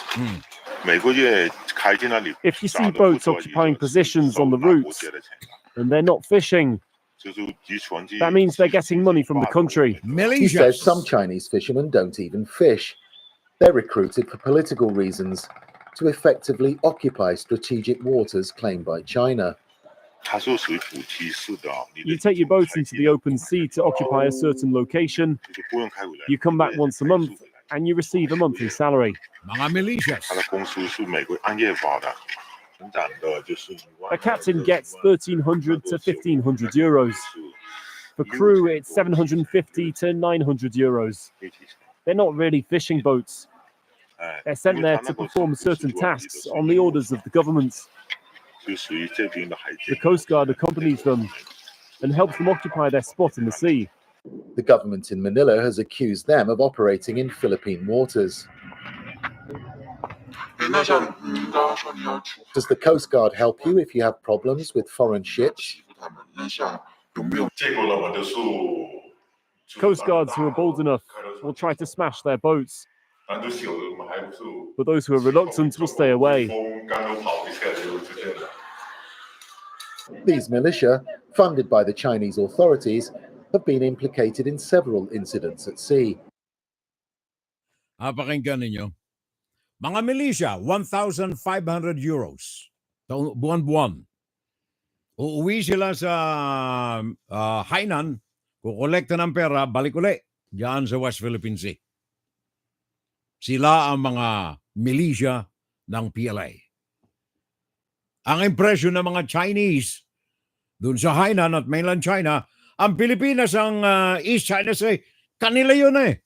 More than 1,000 miles away from mainland China. Well, bakit naman hindi sila maniniwala? Maging yung mga traydor, mga komunista dyan sa Pilipinas, mismong nagpapakalat ng ganitong impression. Nandiyan sila sa broadcast. Naalala ninyo simula kay Duterte, 2018, 2017, 50 mga journalist pinadadala nila sa China, sa CGTN. Pinadadala nila roon upang dumalo sa mga meeting, sa mga konferensya, at maglamyerda doon sa China. Sponsored ng National Radio and Television Administration ng People's Republic of China. Ano itong NRTA, National Radio and Television Administration? Sila ang namamahala ng propaganda ng China. Kung kayo ay salungat sa China, it's either na kayo ay suhulan para maging pro-China o kaya ay batikusin including your personal character. Kaya marami tayong mga nasa media riyan sa Pilipinas na taon-taon pinadala ni Rodrigo Duterte sa China sa ilalim ng programa na ito ng National Radio and Television Administration. In fact, sa kasalukuyan, yung tagapagsalita spokesman, pinuno with cabinet rank, Martin Nandanar, asan siya ngayon? Nandoon si GTN, the mouthpiece propaganda of the Chinese Communist Party. Anchorman. At hindi lamang yan, mga kababayan ko. Si Andanar, at least kilala natin na komunista, nandoon na eh. Ang mapanganib nito, yung mga komunistang planted ng Chinese Communist Party na andyan sa loob ng Pilipinas. One example itong nagtatag ng kanyang sariling organisasyon, ang Asian Century Philippine Strategic Studies Institute, funded by the Chinese Communist Party. Asian Century Philippine Strategic Studies Institute. Kunyari, institusyon, akademya, think tank, nagsasagawa ng research upang alamin ang tunay busilak na katotohanan. But the fact of the matter is, mouthpiece ito ng Chinese Communist Party. Mouthpiece ito sa ilalim ng National Radio Television Administration ng People's Republic of China.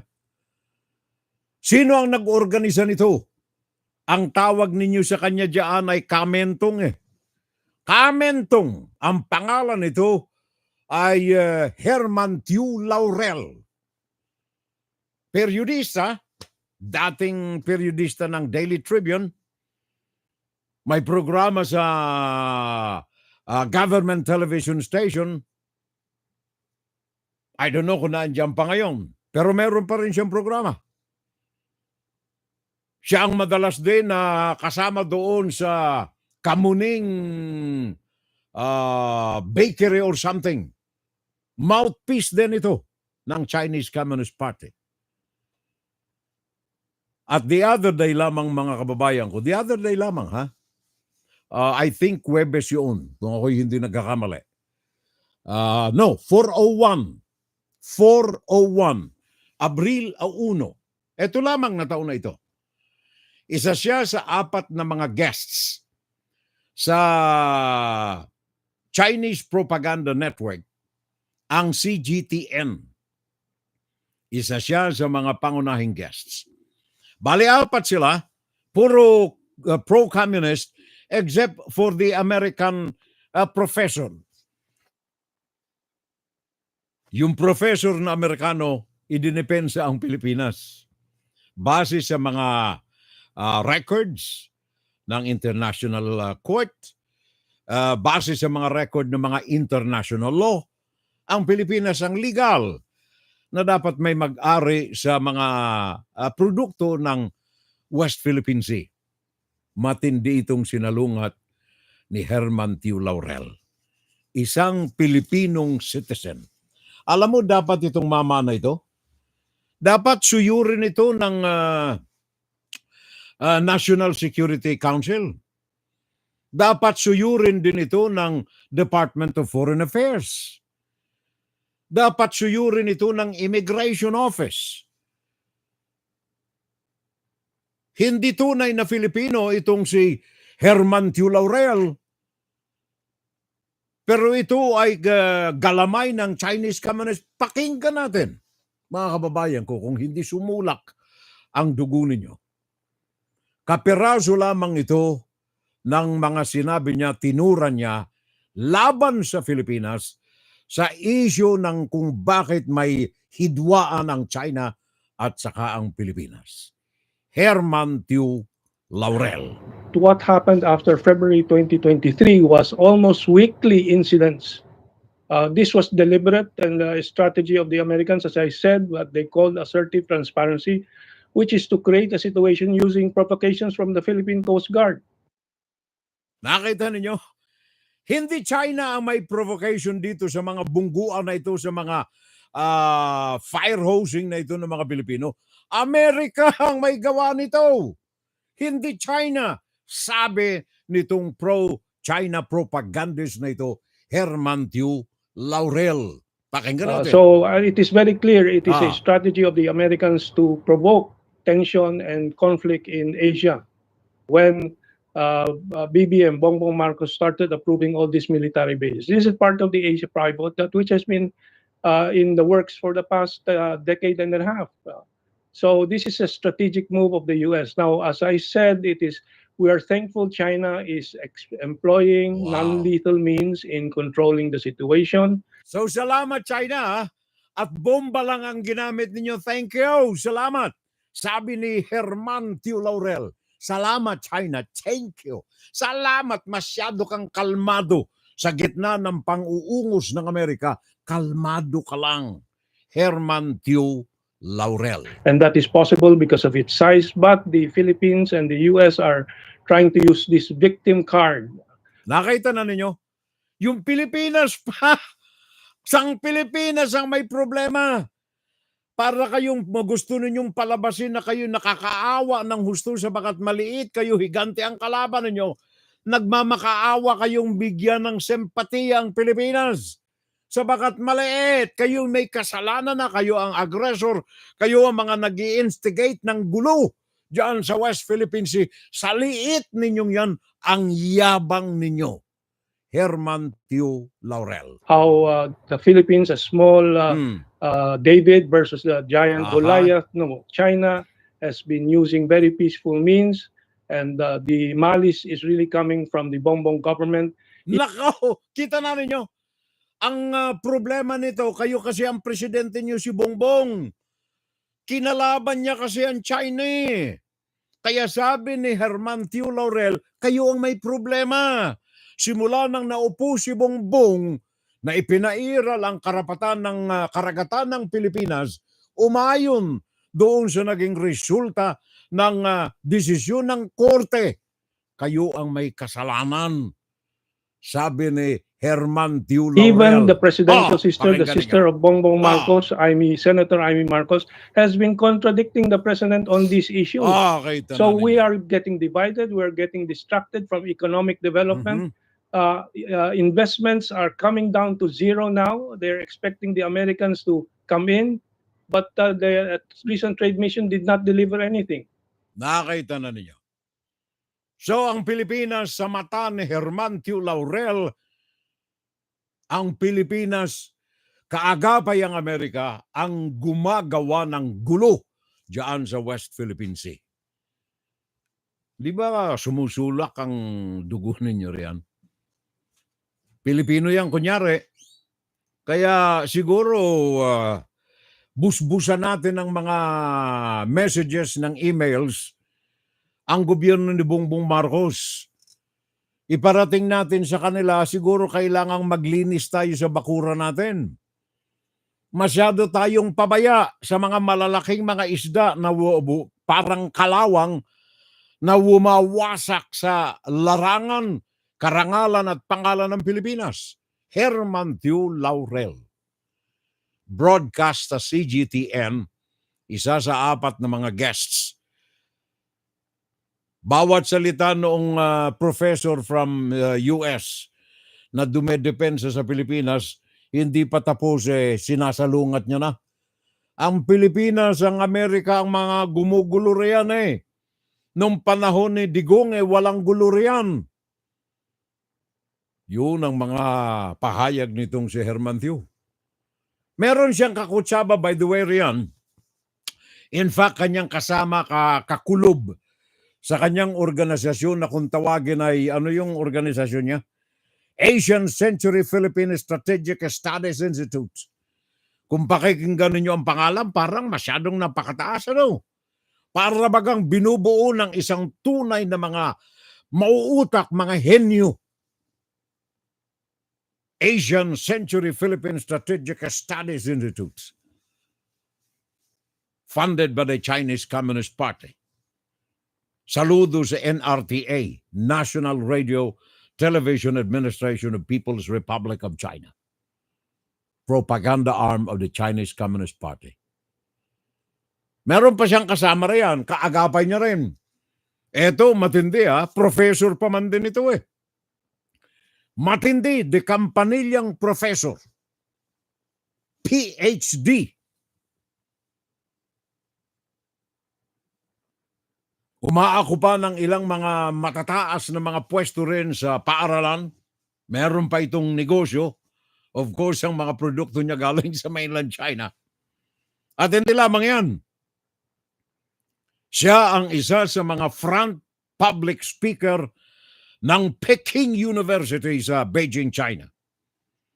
Direktor, Vice-Presidente ng External Affairs ng Asian Century Philippines Strategic Study Institute ni Herman Tiu Laurel, funded by the Chinese Communist Party. Isa ito sa mga mouthpieces. Kung titingnan ninyo yung weekly program ng CGTN, Chinese Global Television Network, naandyan si Martin Andanar, may anchoring duty rin siya dyan, araw-araw, para ikalat ang propaganda ng Chinese Communist Party. Ang isa sa laging nasa front page ng kanilang anti-Philippine campaign sa mainland China ay eto pong si Professor Ana Rosario Malindog Uy. Ana Rosario Malindog Uy. Kung titingnan ninyo ang lahat, ang mga publications ng Chinese Communist Party, sa social media, sa internet, sa broadcast, CGTN, kapag may issue ang Pilipinas, makikita ninyo ang isa sa mga resource persons dyan, etong si Professor Ana Rosario Malindog Uy. Isa sa laging bumabatikos sa paninindigan ng Pilipinas laban sa China. Naturingan na Filipina, Ana Rosario Malindog, napaka-asawa ng Chinese. Uy! Naging anti-Filipinas na. Ano ang sabi niya? Binabanatan niya ang Pilipinas na sinasabi niyang ito ay puppet ng Amerika ngayon. Sa ilalim ni Marcos, pakinggan natin siya. Para mas maliwanag na napapakinggan natin. External power exerting, which is the United States, exerting so much influence when it comes to foreign policy. Precisely because of Indo-Pacific strategy that is operating right now or being operationalized by the United States in the Asia-Pacific region. Nakita ninyo, matigil ko lang sandali. Napakinggan ninyo yung tema ni Herman Tiu Laurel. Sa una pa lamang nabungad nito, ni Ana Rosario Malindog Uy, iisa na ang kanilang punto. Sabagat yun ang pinalabas na issue ng National Radio and Television Administration, ang focus ng kanilang propaganda ngayon sa Pilipinas, idawdaw ang Amerika. Sabagat kung ang Pilipinas pipitsugin ito, ang issue mahina. Idawdaw ninyo ang Amerika sa issue ng claim ng Pilipinas sa West Philippine Sea para lumago ang issue. And at the same time, ay masira ang pangalan ng Amerika sa East Pacific region. Kaya ang kanilang memorandum galing dito sa higher-ups ng Chinese Communist Party, ang focus ng inyong mga retorika, ng inyong mga argumento, Amerika. Ikabit ninyo ang Pilipinas upang wasakin ang kredibilidad ng Pilipinas. Kung napakinggan ninyo ng buo yung sinabi ni Herman Tiu Laurel, the same subject ang tinatalakay nitong si Ana Rosario Malindog Uy. Pakinggan natin yan. And I think my country is being used as a pawn or a proxy by the United States. Exactly. Napakinggan ninyo yung pagkakapareho ng tema nitong si Herman Tiu Laurel at saka nitong si Ana Rosario Malindog Uy. The same. Yun ang dikta ng Chinese Communist Party, focus on the issue of the intervention of America in the affairs of the Philippine government. That's really the fact of the matter. You But of see? course, Filipinos like us, we don't want to have problem with the China. Oh! Kita na ninyo? Pareho rin sila. Wala tayong problema sa China. Sabi ni Rodrigo Duterte, kaibigan natin ang China. Kaya yung mga pinangako kay Duterte, 29 billion na mga investments at kung ano-ano pang alalay, wala ni 1 billion walang nakarating. Sabagat bingwit yan ng China sa Pilipinas, lalo tigit na ang kanilang mga galamay nasa loob ng gobyerno sa bansa. China is like a close neighbor. We Ah. cannot change geography. So as much as possible, Filipinos and Chinese have to work it out together, and the dispute should be managed carefully, open-mindedly, and pragmatically speaking, because that's just a tiny part of our bilateral relation with China. Nakaw, yun na. Kita na ninyo. Kayong mga Pilipino, wag kayong mga bulag, wag kayong mga pepe, wag kayong mga benge. According to Ana Rosario Malindog at saka Herman Chulaurel, isa lang ang kanilang retorika. Yun ang sumusog sa matinding memorandum ng Chinese Communist Party. Otherwise, kaya kayong ipahuli ng China. Binabayaran kayo sa inyong mga organisasyon, sa inyong mga retorika. Therefore, hawa kayo ng Chinese Communist Party. And I really hope that the current administration of Ferdinand Marcos Jr. will be more open-minded, will be more pragmatic in looking at the dispute, and would have that independent foreign policy trajectory rather than a foreign policy that is more leaning towards the United States. Because at the end of the day, in the long run, it will not benefit the Philippines. Nakatingnan ninyo. The same. Iba lamang ang pagkakadeliver ng kanilang nasa isip, pero the flow of thought is the same. Why? Because that's the propaganda dictated to them by the Chinese Communist Party through the National Radio and Television Administration of the People's Republic of China under the Propaganda Department or Bureau of the PLA, People's Liberation Army, and the Politburo of China.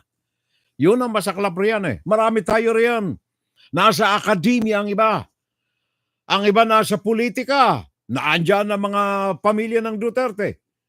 Bakit hindi natin sabihin pamilya ng mga Duterte? Nakarinig na ba kayo ng kahit isang singaw? Kahit isang singaw ng kanilang utak na idepensa ang Pilipinas at labanan ng China? Nada. Wala. Zero. Tahimik. Simula kay Baste, kay Pulong, kay Sara, kay Rodrigo, wala kayong marinig. Ni Haneho, wala kayong marinig na masaling ang China. In fact, may Chinese pa si Sara nung siya'y dumalo. Noong Chinese New Year, isa siya sa mga pinagpipitaga ng bisita ng mga Chinese diyan sa Maynila. Pro-China in media, in academia. Anong pangalan ng mga alalay ni BBM nung araw? Ni Duterte na pumunta ng China? Mga pumunta ng China. Taon-taon hanggang ngayon. I don't know kung si Marcos nagpadala. Abril ngayon, panahon na magpapadala ang Pilipinas ng mga media practitioner sa Beijing, China. Maglamyerda ng dalawang linggo. Fully paid ng Chinese Communist Party. Noong 2018, yung mga vloggers, yung mga trolls ni Rodrigo Duterte, nagtampisaw ng husto sa China. At pagbalik nila ay isang maletang propaganda materials ang kanilang dala. From the government, Rose Beatrix Cruz Angeles, remember, naging tagapagsalita ni BBM na sinipa.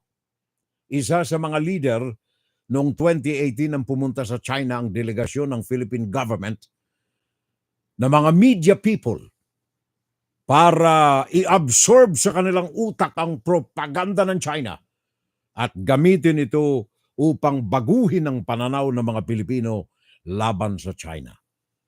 Rose Beatrix Cruz Angeles.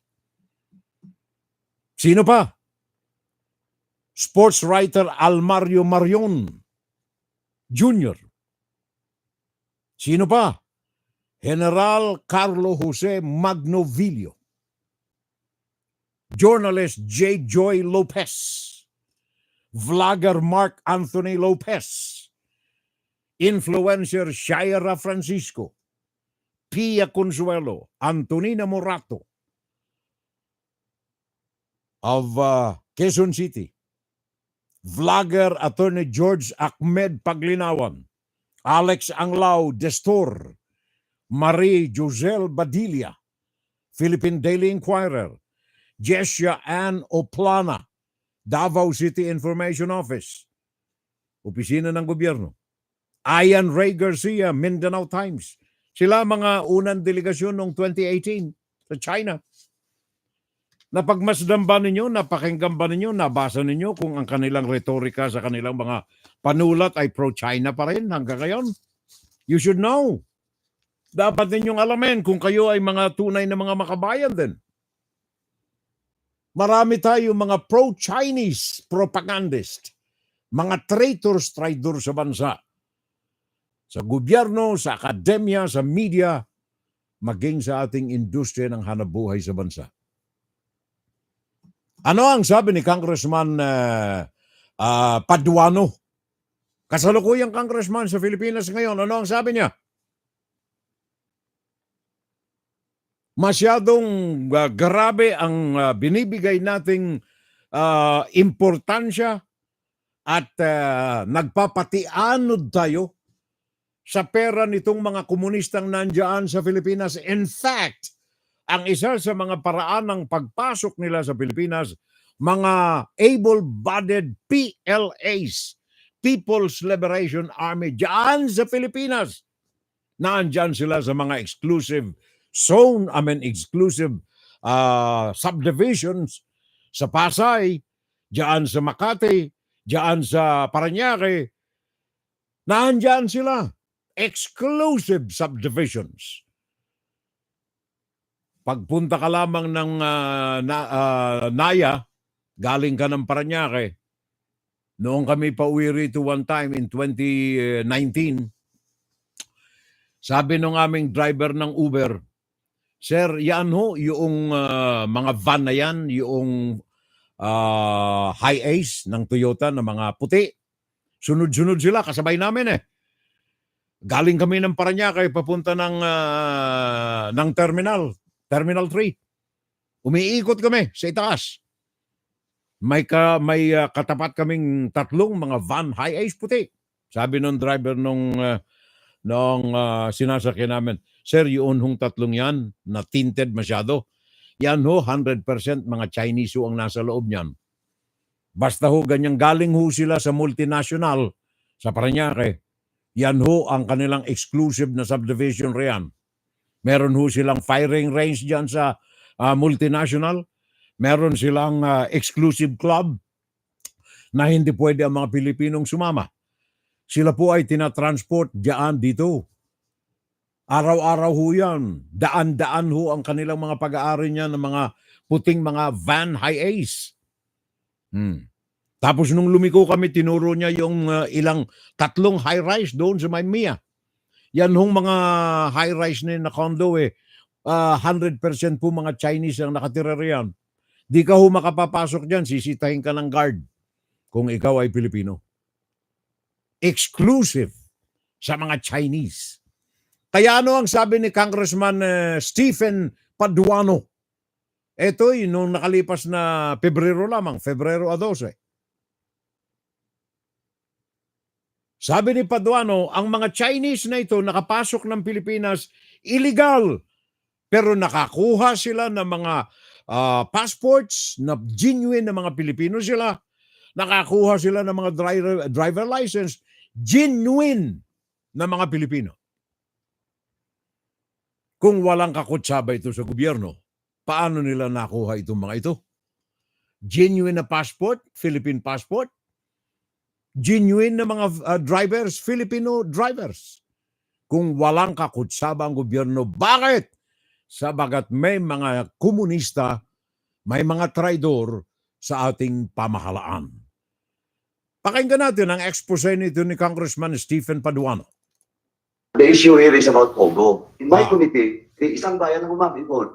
I have now 7 Chinese nationals which you issue the passport, Philippine passport, foreign national with Filipino passports. Have that passport, Filipino passports. They're just using it pag may magtatanong, pag may inspection. Walang ika, walang NBI. Nasa ka-lookout bulletin. Pinap-issue ako ng lookout bulletin.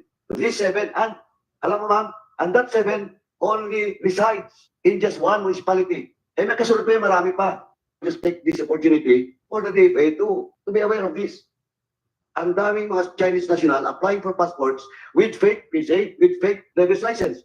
Kasi lahat na documents from them nakuha na namin sa committee. That's why we confirm that indeed these are not Filipino citizens. Owning properties in this country. Not only 1 hectare, 2 hectares, hundreds of hectares. Question of national security, question of fake passports by na Chinese national.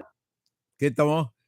Hindi lamang sila nakatira sa mga exclusive subdivisions, nagmamay-ari pa sila ng mga pribadong lupa. Pribadong lupa. Nag-aari sila riyan. Paano nagkaroon sila ng karapatan na bumili ng lupa riyan sa Pilipinas? Meron tayong 60-40 rule sa ownership ng real estate diyan sa bansa. Paano? May koneksyon, pare koy. May mga traidor, may mga pro-Chinese diyan sa bansa, sa gobyerno, sa akademya, sa media, sa negosyo. Tingnan na lamang ninyo ito. Ito'y kagaganap-ganap lamang ito noong Abril 2. Abril 2, 4 days ago. Yung mga kababayang Korean sa multinational company, multinational subdivision, pinadala sa akin ng isang article na actually hindi article press release ng hindi press release Anong tawag niyan? Sabihin na nating press release. Because I don't know kung ito ay ibinigay sa ibang mga media outlets diyan sa bansa. Complaint, reklamo ito ng homeowners ng multinational village diyan sa Parañaque. Reklamo ng majority ng mga homeowners ng multinational village diyan sa Parañaque. Ang kanilang apelasyon, naalala ko, pinadala nila pala ang kopya nito sa National Security Authority sa bansa. Pinadala nila ito sa National Security Council sa bansa, pinadala diyan sa PNP, at pinadala ang kopya sa tanggapan ng Malacanang. Pinadala rin ang kopya sa immigration. Ito ay mga reklamo nila diyan, homeowners official complaints ng homeowners multinational village diyan sa Parañaque. Bakit? Sabagat, nais nila ng mga homeowners na ito na magpadala ng investigador ang gobyerno ni Mr. Marcos sa napakarami na mga lalaki, able-bodied na mga lalaki, na ang kanilang itsura, ang kanilang galaw, ang kanilang mga kinikilos, ang kanilang salita ay nagbabadya na ito ay mga opisyal o kaya ay mga sundalo ng People's Liberation Army. Bakit? Sapagat ang kanilang mga gupit pare-pareho. Kapag sila'y lumalabas, every morning daw, merong parang ritual ang mga ito nagmamarcha. Pumaparada, nag-exercise, marching. Ang kanilang kilos ay military in nature. Kaya sabi nito mga residente ng multinational village sa Parañaque, sabi nila, meron silang takot, pangamba at hinala a possible presence of Chinese sleeper agents sa loob ng kanilang subdivision. Multinational subdivision sa Parañaque. Kaya sabi ko na nga kanina, ang danger, ang panganib dyan sa Pilipinas, hindi ang West Philippine Sea. Tip of the iceberg lamang ang West Philippine Sea. Ang panganib na andyan mismo sa mga lupain sa Pilipinas. Metro Manila area, Palawan. Ang mga areas na yan, and Cagayan. Ang mga areas na yan ay nakukulapulan ng dominanteng mga Chinese. In fact, etong direktor ng Multinational Village Homeowners Association, MVHA, si Geraldine Natividad, sinabi niya dito sa komunikasyon na natanggap natin ang kanyang mga reklamo. Sabi niya, the Chinese nationals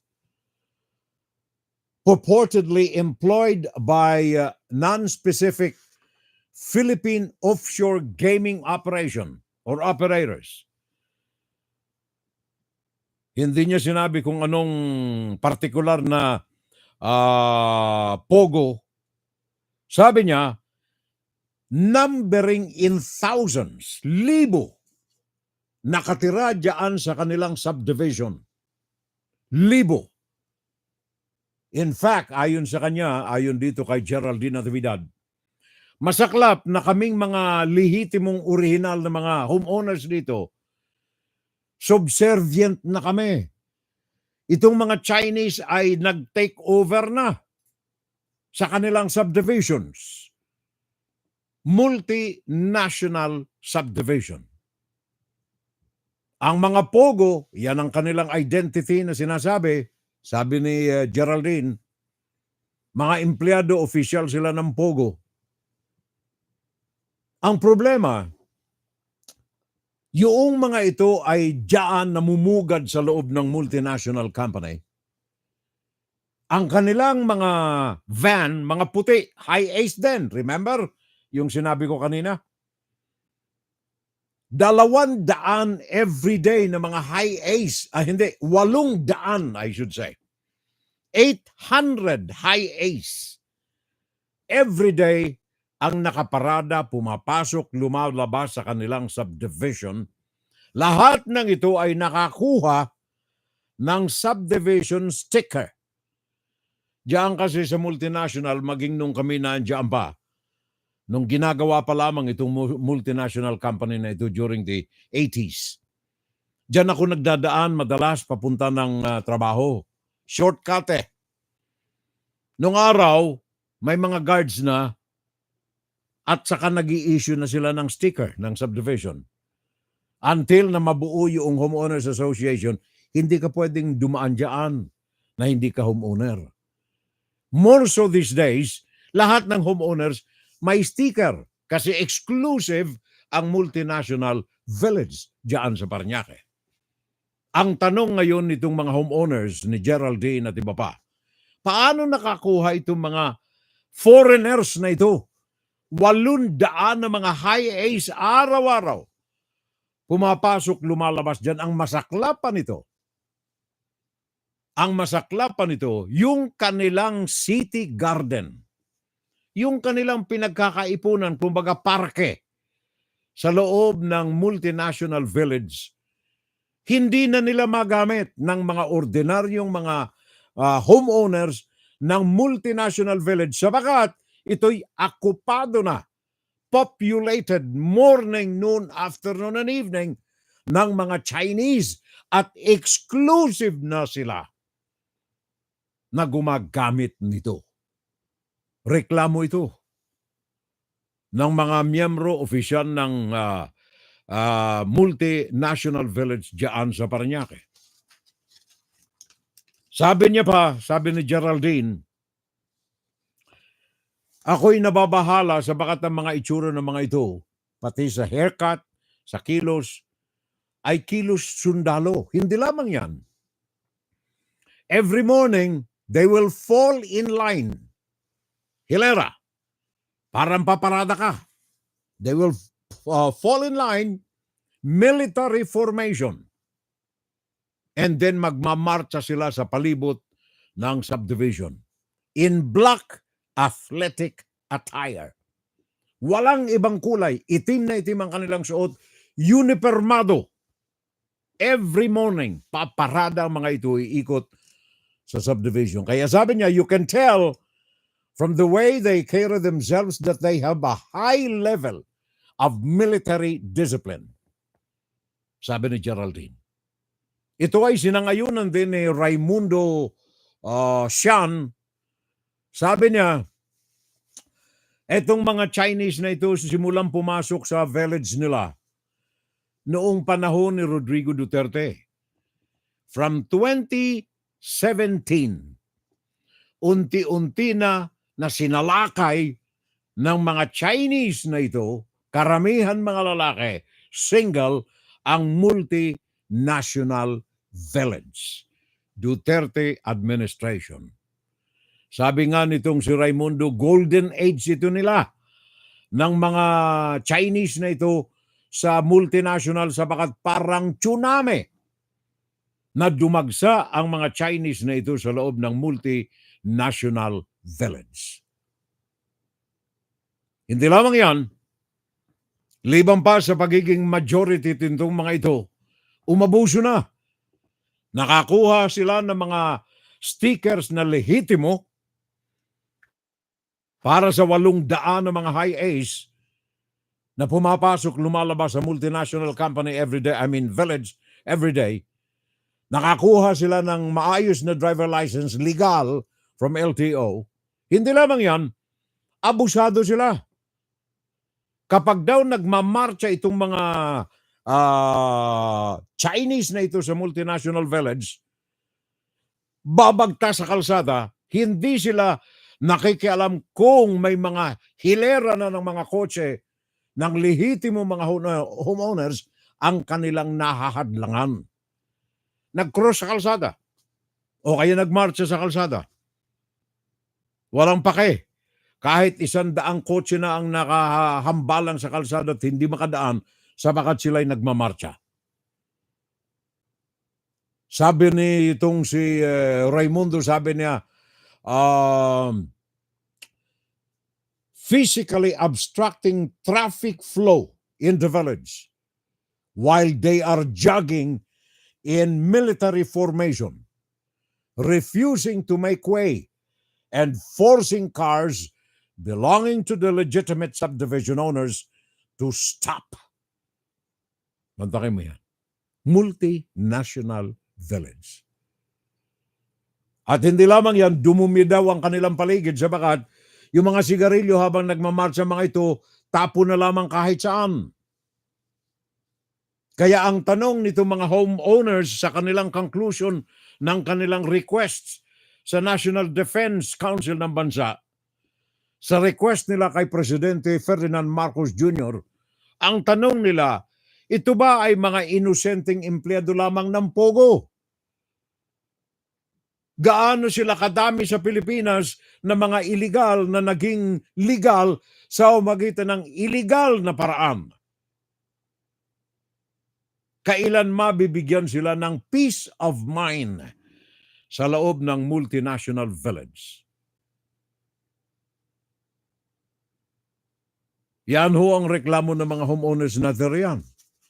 And I assure you mga kababayan, na itong reklamo na ito ay hindi lamang confined sa multinational village.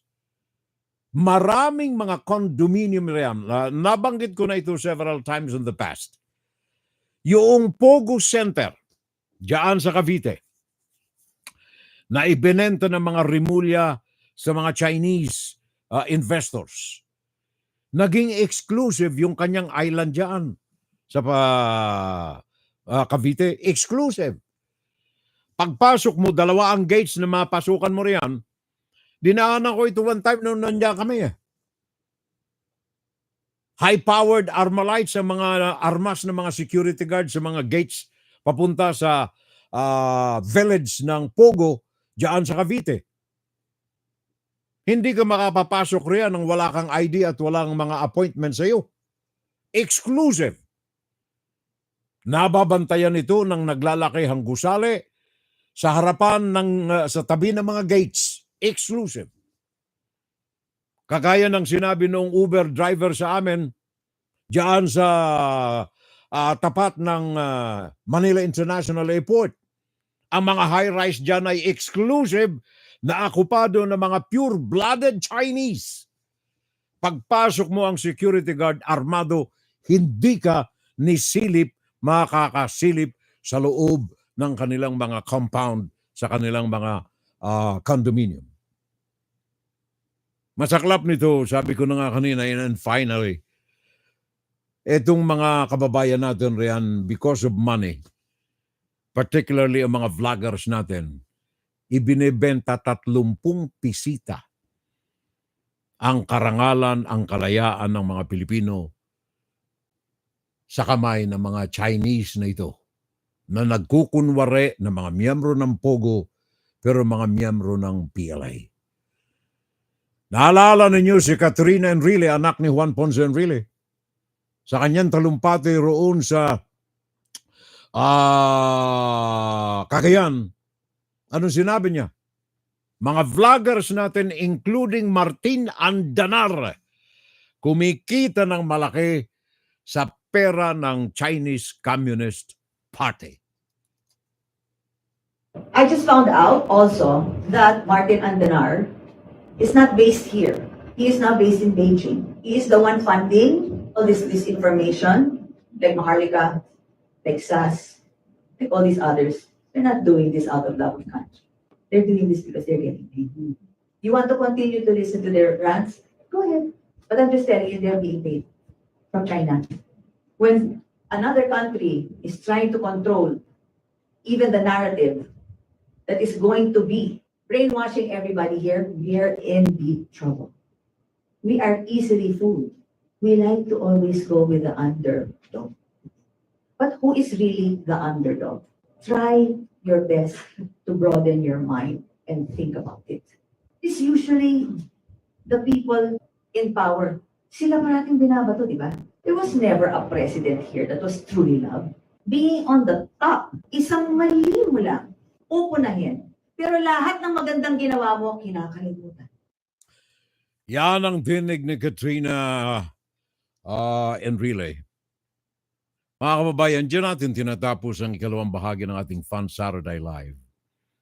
With the hope na maipaabot natin doon sa iba, tayo nagkakaisa tayo sa mapangarap na mga kinabukasan ng ating mga anak. The sad side of it is that marami tayo mga Filipino, ang mga komunista, mga traidor sa bansa, mga nasa media, nasa gobyerno, nasa akademya, sa mga negosyante natin. Sad, malungkot, pero yan po ang masaklap na katotohanan. Inside, Guro-Guro, Opinion, and Saturday Live. Well, sa lahat ng mga kaagapay natin, 3 minuto makalipas, ang ganap na ika-12 ng hating gabi Philippine time, alas 12:03 naman ang tanghali, Eastern Standard Time, USA. Pakinggan si Pirel Salvo tuwing Sabado dito sa FGS Web Radio para sa mga Pilipino. Thank you very much kay paring Romy Veray. God bless Philippines. Sabi ni Raquel Pangilinan Blantucas, kumusta na lamang tayo riyan? At isa daw na kailangan banggitin ay si Rigoberto Tiglao ng Manila Times. Alam naman ninyo, yan, isa rin yan, pare ko, Mariko. Wala kang marinig dyan na panig sa Pilipinas. Galing din yan as a representative of media sa China. Kik Mendoza, happy anniversary, Fidel. One, Saturday Live! Saturday Live! Magandang gabi, sabi ni Paring Kick. And then Raquel Pangilinan Blantucas Jing, sabi niya, hello! Puso ko sa bayan ko! Nais ko ring makumusta at makalabit si Ronald Lacara Kalika Jr. Thank you, pare ko, at welcome sa ating FSL. Sana ikaw ay pagsumikapan ninyong maipaabot, maibahagi itong second half natin, second hour ng ating programa. Doon lalo na sa mga kasama dito sa mga komunista, ranggo ng mga komunista, sa media, sa radyo, sa akademya, sa mga negosyo, negosyante na nagkukunwaring mga Pilipino pero mga komunista. Pinagtataka ko lamang, Mr. BBM, bakit parang walang kaso ang mga ito Parang ni Redtag, wala Ordinaryong naandyan sa kalsada may placard, Redtag na kagad bakit itong mga ito? Mismong nakandyan ang kanilang mga mukha sa television ng CGTN, bakit ito'y libre? Walang kaso. Punta ka sa Kamuning, meron silang Kamuning kape. Puro anti-Philippines ang kanilang mga retorika ron. Bakit walang kaso? Nagtatanong lamang kami. Dalawa ba ang katarungan natin pa rin hanggang ngayon dyan? Maring Leonor Curat at thank you. Maraming salamat sa alalay sa atin, Raul Villanada. Thank you, sir. Manny Orcales.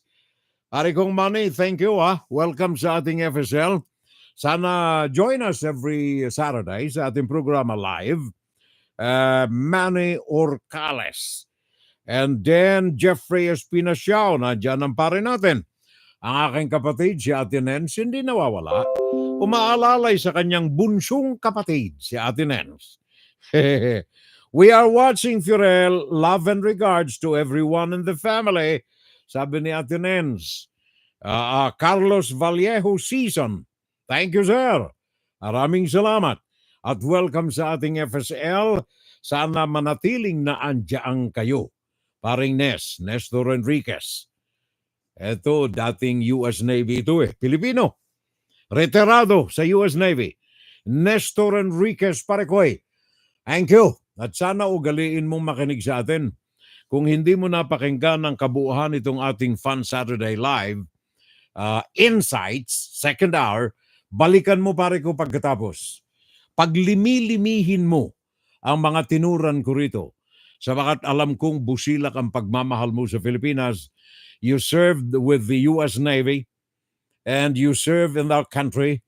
Mr. Nestor Enriquez, I hope you are with me in condemning the acts of our Filipinos, Chinese-blooded, mga komunista, sa gobyerno natin, diyan sa media, sa akademya at sa negosyo, na umawarak, sumisira sa ating bansa. I'm sorry, paring Nes. Ako'y nadadala ang emosyon ko rito Nestor Enriquez, thank you. Aldrin Ngoho. Thank you, Aldrin Ngoho. Thank you very much sa company sa atin. Sana pag ugaliin ang naandyan. Paring Raymond Aguirre too. Thank you so much sa inyo lahat. Sa alalay na ipinagkakalob sa atin sa ating palatuntunan. Pakinggan si Firel Salvo tuwing Sabado dito sa FGS Web Radio para sa mga Pilipino. Sabi ni Maring Mirna sa Soma Total, tagumpay pala si Digong ninyo sa sinabi niya na gawin na lamang na probinsya ng China ang Pilipinas. Good Lord, have mercy on us, sabi ni Maring Mirna Guillermo. Juan, Saturday Live! Saturday Live! Sabi ni Raul Villanada, sabi niya, ako basta okay si Manay wala akong panganib sa buhay Lunchtime order daw ni boss. Sabi ni Raul Villanada, ay fried tilapia at saka adobong sitaw. Adobong sitaw, pare ko. Oo, ginagawa rin yun ng aking anak. Adobong sitaw. Kung ako ang tatanungin ay gusto ko na lang na magkagera. Sabi ni Kik Mendoza, pare ko para legal tayo na makapagpaslang ng mga traidor sa ating bayan. Mga makapili. Observation ko lamang, mas patriotic ang mga Pinoy sa abroad, better than the Filipinos in the Philippines. May mga kabataang baluktot pa sa Tagalog pero patriotiko sa bansa. Sabi ni paring Raul Villanada. Thank you, sir. Maraming salamat. Ador Fidel. Sabi ni Ador, in all capital letters, sana po damputin ang mga traidor na ito sa bayan. Bitayin na rin ng mga mamamayan dyan sa Luneta. Maganda ang panukala mo, pare ko, pero mahirap gawin yan. Pero I sympathize and empathize with you. Pare ko, Ador Fidel, I salute you, sir. Alam ko kung gaanong sakit ng damdamin ang nararamdaman mo rin riyan.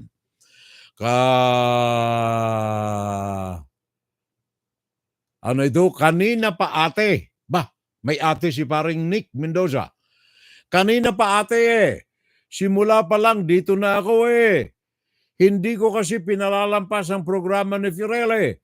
Dami kasi ang mga natututuhan Aray, Kex, thank you very much. Kik Mendoza. Sagot niya pala kay Raquel Pangilinan Blantucas Jeng. Sagot niya pala, nag-uusap ng dalawa Ang masaklap riyan, Fiorelle, sakalang kikilos ang gobyerno natin paghuli na. Sabi ni paring Kik Mendoza, you're right. I don't know kung bakit tahimik si BBM dito sa issue na ito ng mga Chinese. Hanggang ngayon, hindi niya magalaw ang pogo sa kabila ng reklamo ng mayoriya ng Senado.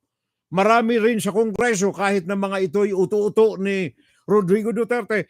Marami na ngayon dyan ang pumapanig sa issue na tanggalin, alisin ang pogo sa bansa. I don't know kung bakit tahimik si Marcos sa issue na yan. Yaan ang tubo.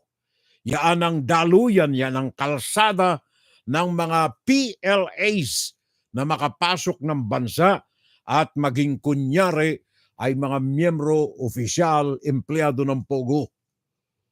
Okay, naabot na naman ng high blood dito Pati si Kibaliw ay nakikigamit na rin ng kanyang narrative na US is using Philippine government para ibagsak siya. Sabi na Raquel Pangilinan Blantucas Jing. Raquel, alam mo, yung sinabi mo totoo yan. You know why? Kakutsaba rin ito. I don't know kung may financing ang SMNI galing sa mainland China. Pero meron silang kasunduan na nauntog ang ulo, kaya hanggang ngayong question mark. Gawa ng inalis ng prangkesa ang SMNI. But before that, ang China nakikipagkutsaba sa SMNI on a partnership basis. One solid proof na may koneksyon ang China sa SMNI. Yan ay pinaabot ko lamang. Salamat, Ka-Fiorelle. Di na natutulog ang Diyos. Basta kalokohan ay may hangganan sa kamay at paraan ng Diyos. Thank you, sir. Sabi ni paring Romy Veray. Napag-uusapan natin ito para sa bayan, mga kababayan. Good morning, Fiorelle. Sorry na late ako, sabi ni Leonor Curata. It's okay, Leon. No problema. Inchik yan si Tio Laurel, sabi ni Raul Villanada. Dapat niya na isunugin ang buhay. Mga traidor sa bayan. Sabi ni pareng Kik Mendoza. Iisa talaga ang mga narratives ng mga ulupong na ito. Iisa ang kanilang kumpas. Sabi ni Raquel Pangilinan Blantucas Jing. Dapat magsuot ng bayong sa ulo. Etong si Laurel, makapili at traidor sa bayan. Sabi ni paring Raul Villanada. Kamuning Bakery yung isa. Alam mo, Ewan ko ako'y naalibadbra, naha-high blood ako rito kapag itong mga ito ang mga napag-uusapan eh. Puso ko, sa bayan ko. Well, malamig ang mga asawa ko. Oh, bilis niya. Sabi ko pa sanang malamig ang kape, pero ayan na. Pinalitan na. para daw maging relax ako. Para maging relax ako. Sabi ni Manay. Breaking news. Ito na.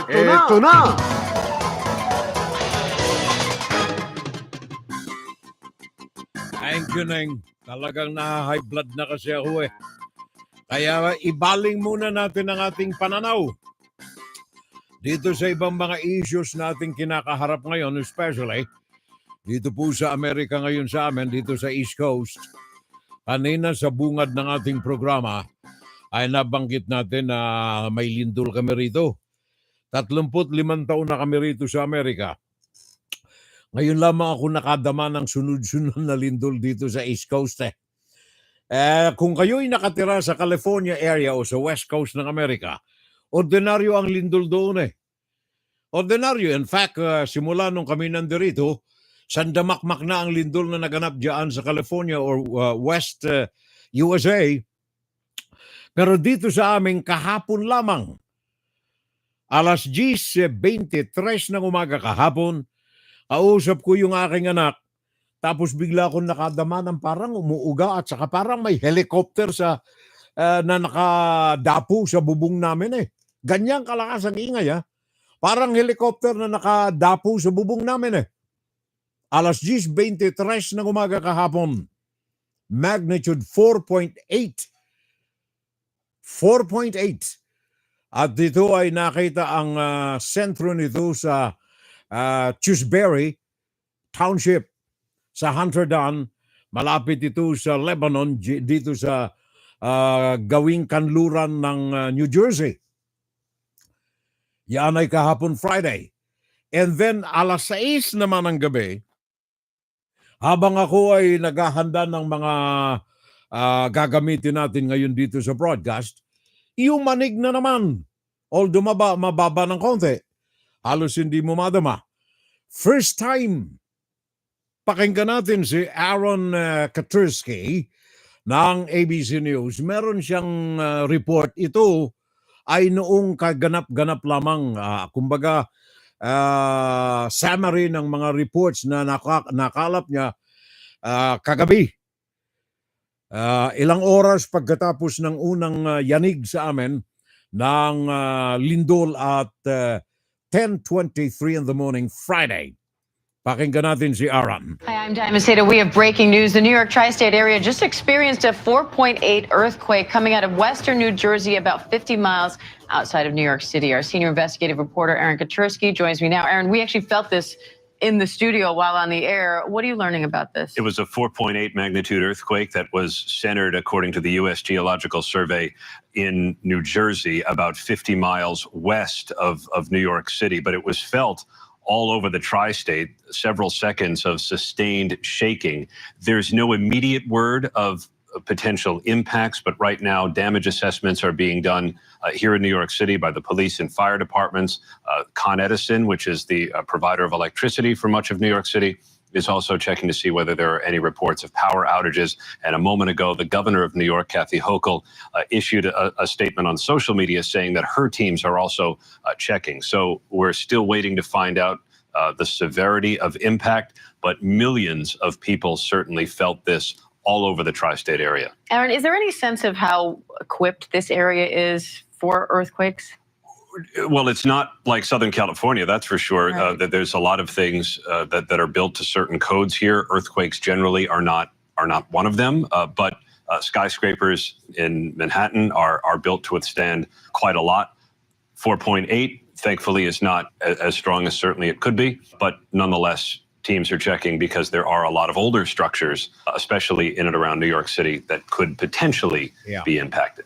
I'm not sure earthquake codes are necessarily the same priority as they are in other parts of the country and the world. Same principles do seem to apply because of the impact of hurricanes and flooding and the other kinds of natural events that the area sustains. communications do seem to be stable, which is certainly good news. Teams are just checking to see whether this actually had structural impact. All right, and the FDNY, the fire department here in New York City, is saying no initial reports of damage from the earthquake here in the city, but Thank you. Maraming salamat.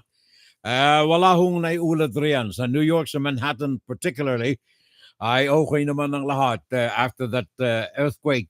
In fact, several aftershocks pa ang nai-report. Kaya lamang mas mahihina na. Sabi ko na nga, dito sa bahay namin, ang unang yumanig ay alas 10:23, 4.8. And then yung ikalawa ay alas 6 ng gabi. Pero ito ay very mild. Other than that, maraming mga aftershocks ang naitala. Pero ang mga ito ay very negligible. Yung sentro nito ay Tewksbury. Ito ay nasa gawing kanluran ng New Jersey, malapit sa Route 78 or Interstate 78 at saka malapit sa Lebanon County, papunta ng Pennsylvania. Now, sa latest, meron tayong nakalap dito galing sa CBS News, Maurice Dubois ng CBS News. Pakinggan natin ang kanyang additional na report, kaugnay pa rin ng 4.8 na lindol na nadama naman dito kahapon ng tanghali. Gamit ang backhoe, tuloy-tuloy sa paghukay. Anong backhoe ang sinasabi mo? Si Dubois. Si Dubois ang gusto kong mapakinggan eh. Gamit ang... Hindi. Ano ba yun nangyari? Sandali ha. Hanapin ko si Dubois. Anong nangyari? Bakit iba ang numero nito? Gamit backhoe ito eh. Wag na muna siguro. Hanapin ko pa eh. Sandali. Saan ko ba nailagay yan? Let me see. Earthquake. Earthquake. Wala. Hunter. Nawala pare ko eh. Nawala eh. Nawala. It's okay. Wala na. Wala na tayong additional current news. Baka hindi ko na-tape, ano. But anyway, sabi ko kanina, itong lindol po rito sa amin, extraordinary ito. Pero nanaliksik ako kahapon ng yumanig uli. Alas 6 ng gabi. Napakalamang ko na hindi naman pala unusual itong earthquake dito sa amin sa East Coast ng Amerika. In fact, ang pinakang malakas na nadama rito, marami rin ng mga yanig. Pero, kumbaga ang frequency ay madalang compared doon sa West Coast. Dito sa amin, sabi nga nung isang geologist na binasa ko kagabi, sabi niya, dito sa East Coast, particularly sa Manhattan at sa New York, ang ilalim nito ay granite, mga bato. Halos ay hindi magalaw-galaw sapagat napakakapal ng mga bato sa ilalim namin dito sa New York. In fact, gumalaw lamang ito ng matindi noong 1884. 1884, ang yanig noong panahon na yan ay 5.3. Ayon sa United States Geological Survey, August 10, 1884, yun ang pinakang malakas na nadama dito sa amin na sinundan lamang ngayong araw na ito o kahapon. Ayon sa report, ang 1884 sinundan pa, 1944. Kung titingnan ninyo, napakalayo ng agwat, 1994, before 1884. After that, 2001 na ang sumunod na lindol, October 27, 2001. And then after that, 2011, 10 years again. 2011, nagkaroon naman ng paglindol, 5.8. Malakas ito, 5.8, 2011. Pero yung New York ay hindi ho naapektuhan sabagat ang mga bato, ayon sa geologist na nagpahayag ng mga nalalaman niya, ang mga bato sa Manhattan particularly ay dambuhala. Hindi halos magalaw-galaw. In fact, ang paliwanag ng geologist na ito, malayo ang East Coast sa mga fault. Yung mga magkakapatong na mga layers ng lupa o kaya ng bato o whatever, ng daigdig. Doon sa West Coast, marami. Madalas gumalaw. Dito sa amin ay halos hindi gumagalaw. In fact, ayon doon sa geologist, nang huling gumalaw ang mga plates sa ilalim namin dito sa East Coast ay 200 million years ago. Ganyang katagal, 200 million years ago.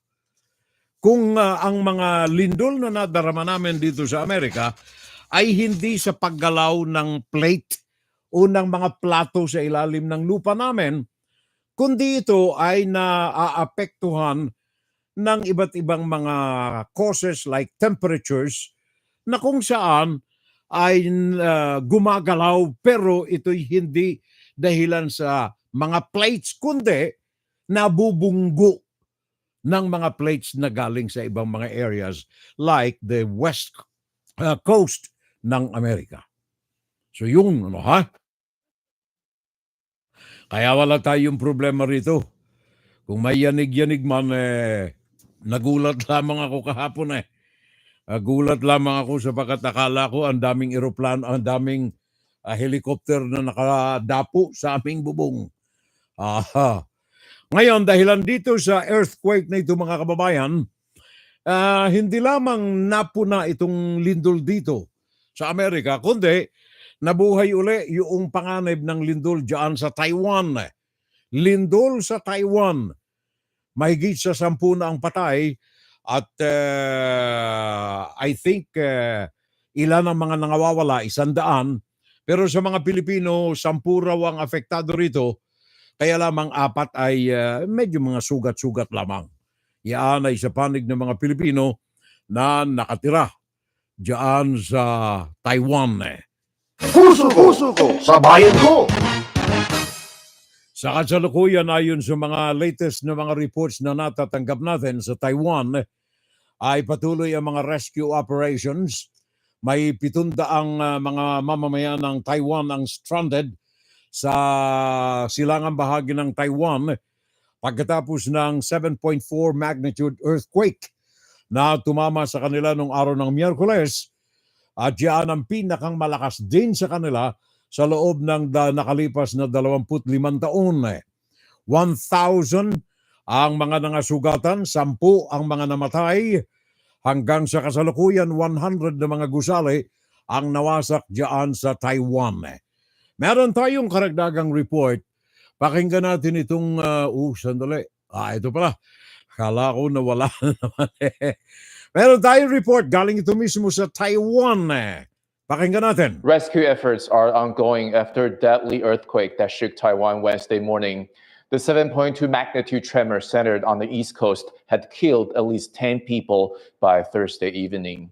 Hundreds of people remain trapped and dozens are missing in Taroko Gorge, a mountainous region and popular tourist spot just outside of Hualien City. Crews are working to clear debris from the roads along the East Coast and restore access to the worst affected areas. Wednesday's tremor was the biggest to hit Taiwan since the quake in 1999 that killed over 2,400 people. Commuters were traveling to work when the 7.4 magnitude earthquake struck Taiwan Wednesday. Boulders came crashing down the mountain, hitting one car and nearly avoiding another. Rescue crews now search for survivors. Over 1,000 have been injured, while more than 100 are still missing, many among the island's mountains. Up a remote valley, a drone discovered these miners stuck on a cliff. Landslides wiped out all the roads. But the epicenter witnessed the most severe damage. CBS's partner, the BBC, is on the ground. This building is one of them that partially collapsed during yesterday's quake. You can see it's leaning over at a very precarious angle. They're worried that an aftershock could bring the whole building down, so they are reinforcing the base there to stabilize it while operations to go inside and search the building carry on. The tremor struck as children started their school day. And this morning, Taiwan is still experiencing more aftershocks. Thank you very much, Radio Taiwan, Taiwan Television. Yan ang pinagkunan natin ng report na yan, kaugnay ng naganap na lindol diyan sa Taiwan. Sabi nga rito, ito ang pinakang malakas after 25 years sa Taiwan. At hindi lamang yan, 7.4, ito nagwasak ng mahigit sa 100 mga gusali, and then 1,000 injured at 10 ang namatay. Sa panig ng ating mga Filipino nationals na nakatira sa Taiwan, ayon sa Philippine Embassy ng Pilipinas, Philippine Embassy sa Taiwan, ay 4 ang mga nangasugatan out of 10 na naapektuhan ng naturang lindol. Thank you, sir. Ang aming city assessor, asan ka na ngayon, sir? Sir Ed Tolosa and Maring Didi, nandito na ba kayo o naglalamyarda pa rin? Ang kumpare naming tunay. Kumpare kong tunay ito, kumpare namin tunay ito. Paring Ed Tolosa, Maring Didi Tolosa. Salamat din po, Ka-Fiorel. Hindi natutulog ang Diyos. Nabasa ko na. Sabi ni Paring Junday, there is a major fault line in New Jersey called Ramapo Fault, which stems from the Appalachian Mountain, and there are at least 5 smaller faults under Manhattan Island. Yun ang sinasabi ko kanina, pare koy. Huling gumalaw yaan 200 million years ago. Kaya ayon dito sa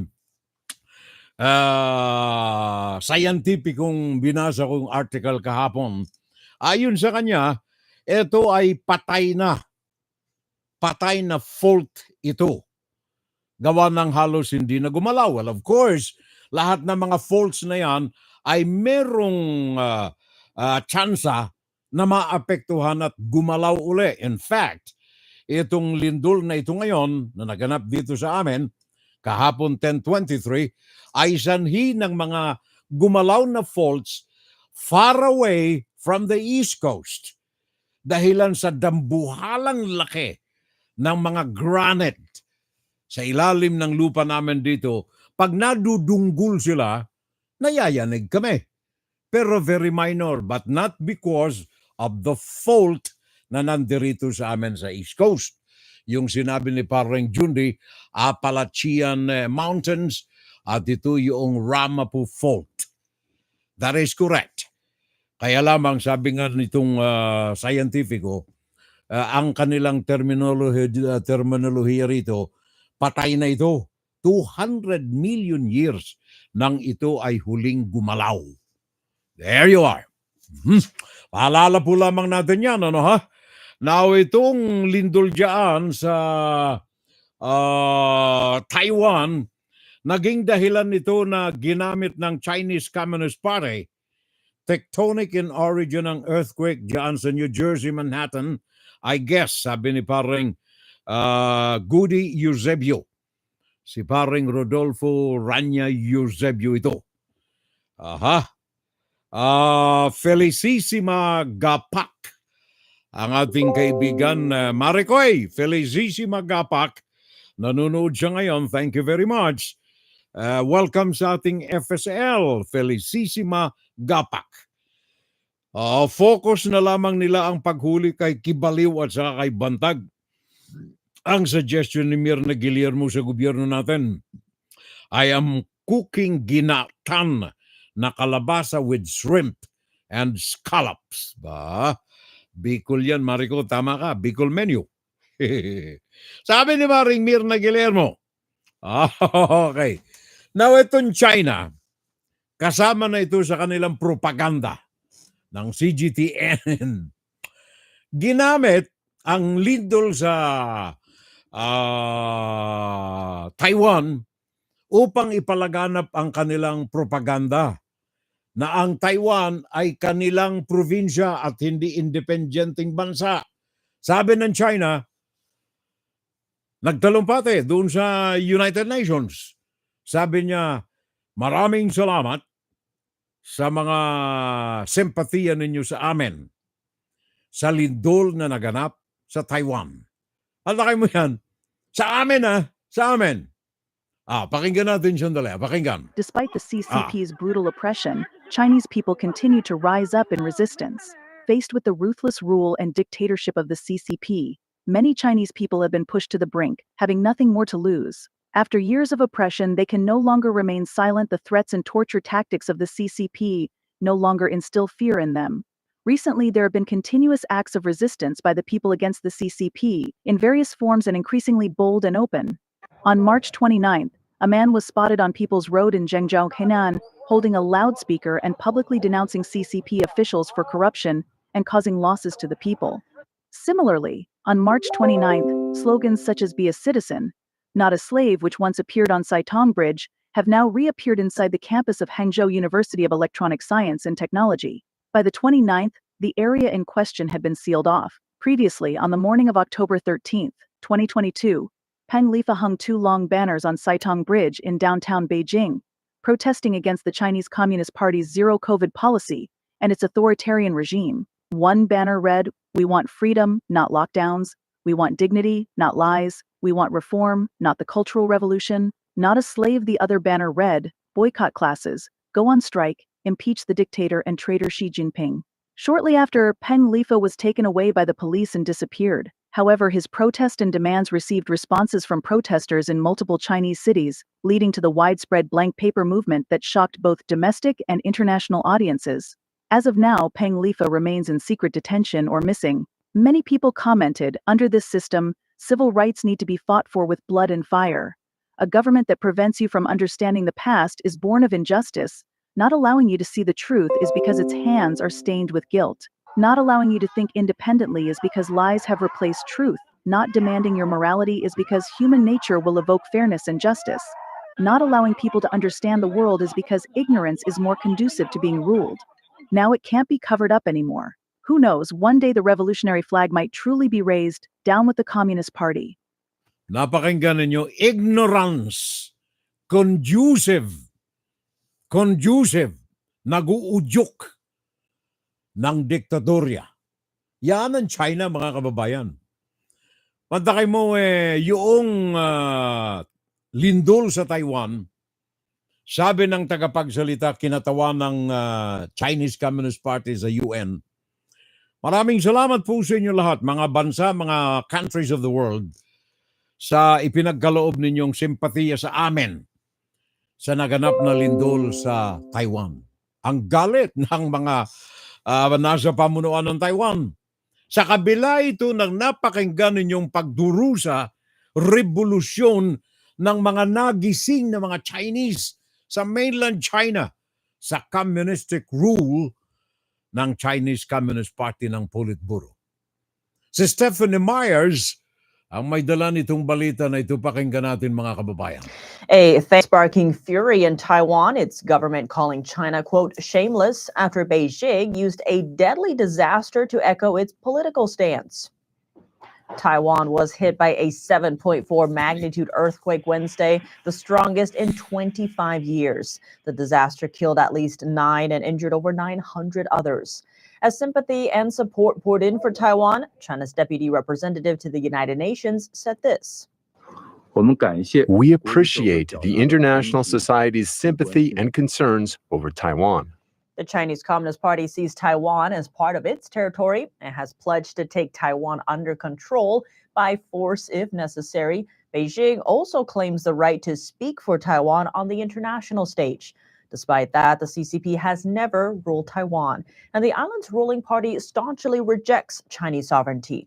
Taiwan was quick to hit back at Beijing's remark, its foreign ministry calling out China for, quote, the shameless use of Taiwan earthquake to conduct cognitive operations internationally. Taiwan uses the phrase to describe Beijing's psychological warfare tactics.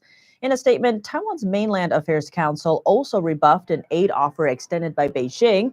A Taiwanese expert told them that China's offer is, quote, not real kindness because of Beijing's constant military threats against the island.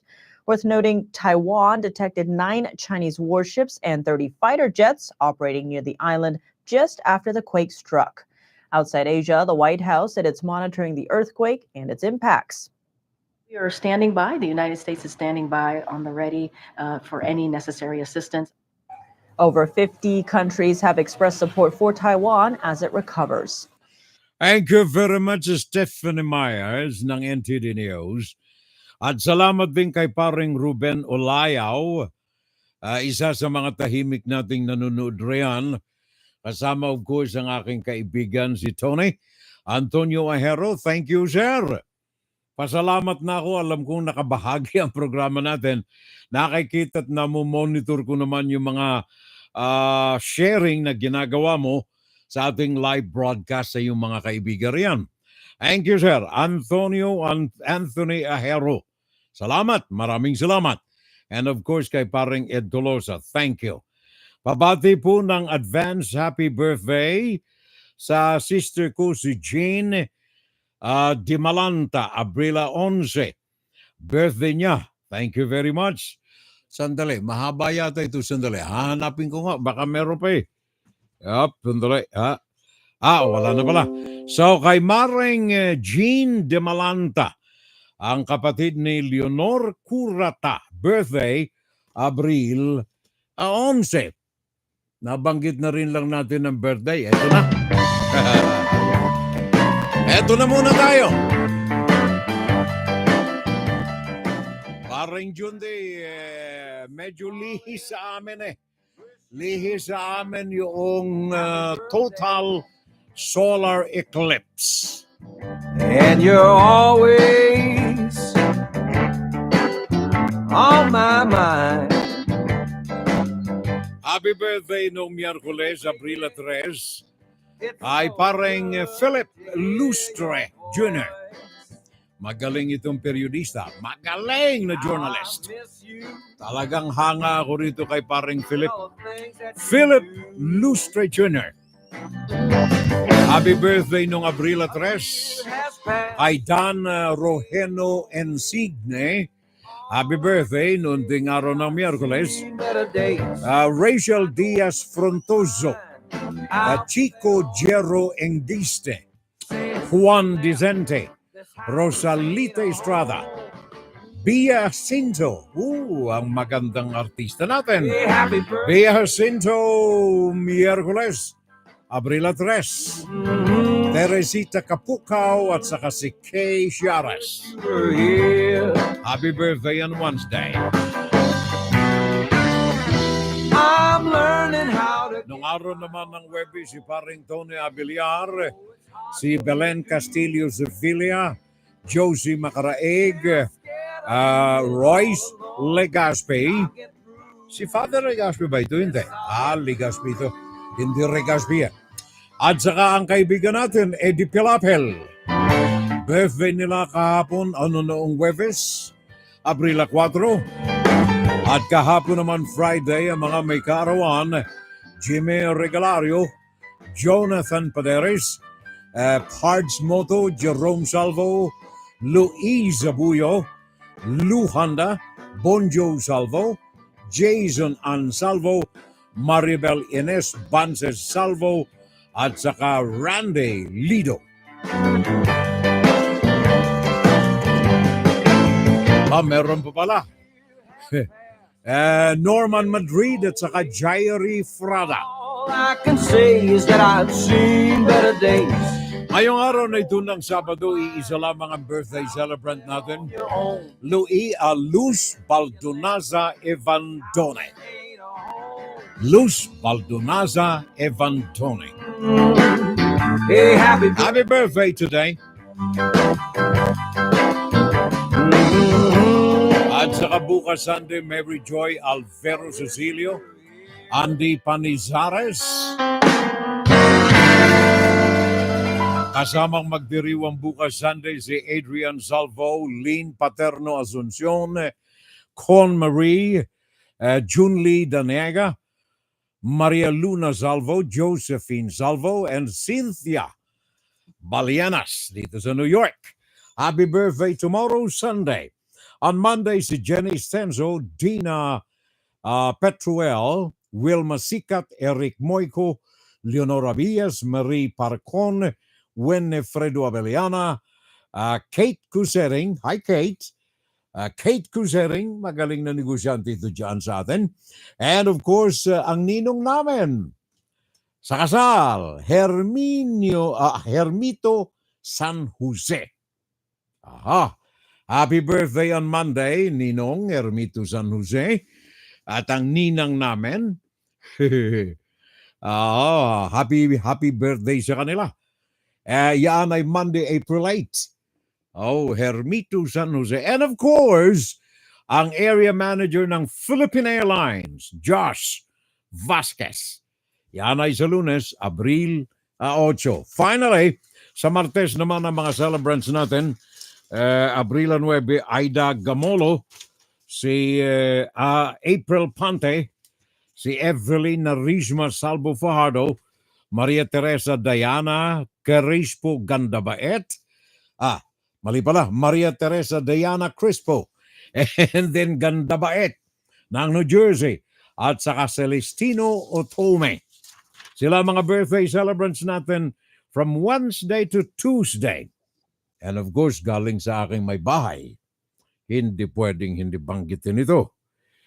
Big trouble lang kakaharapin natin ito eh. Unang-una, happy birthday, happy wedding anniversary nila lamang kahapon kay Fiorel Salvo at Hilda Pante Salvo. 54th wedding anniversary. Congratulations sa inyo. Sino ito? Kapangalan ko pa. Ba't ka sumisigaw na yun? Ikaw ba yun?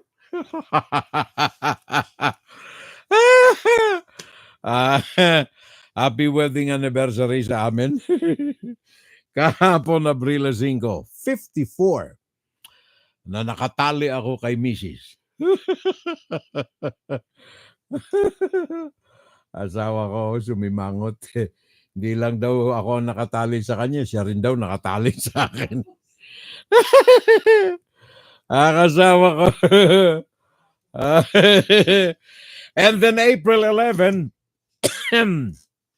si Yunir Consuega. Happy birthday sa kanya, April 11. And of course, Abril 20, binanggit ko na ito ng April Pante. Okay. Happy birthday sa inyo lahat riyan. At saka itong pare ko, si paring Junday, meron siyang binigay sa akin nung isang araw. Sabi niya, hello, happy anniversary to you, SK Fiorel at saka Madam Hilda. Mabuhay kayo nung isang araw ito galing kay paring Junday. Your anniversary will be April 5. And do you know that the birthday of our granddaughter, Catherine Agulia, teka, hindi Agulia, Aguila pala. Catherine Aguila is also April 5. What a coincidence, sabi niya. In this regard, may I request you to greet our apo, Catherine Aguila, the daughter of Rica and Ryan Aguila, as she will be 15 years old on April 5.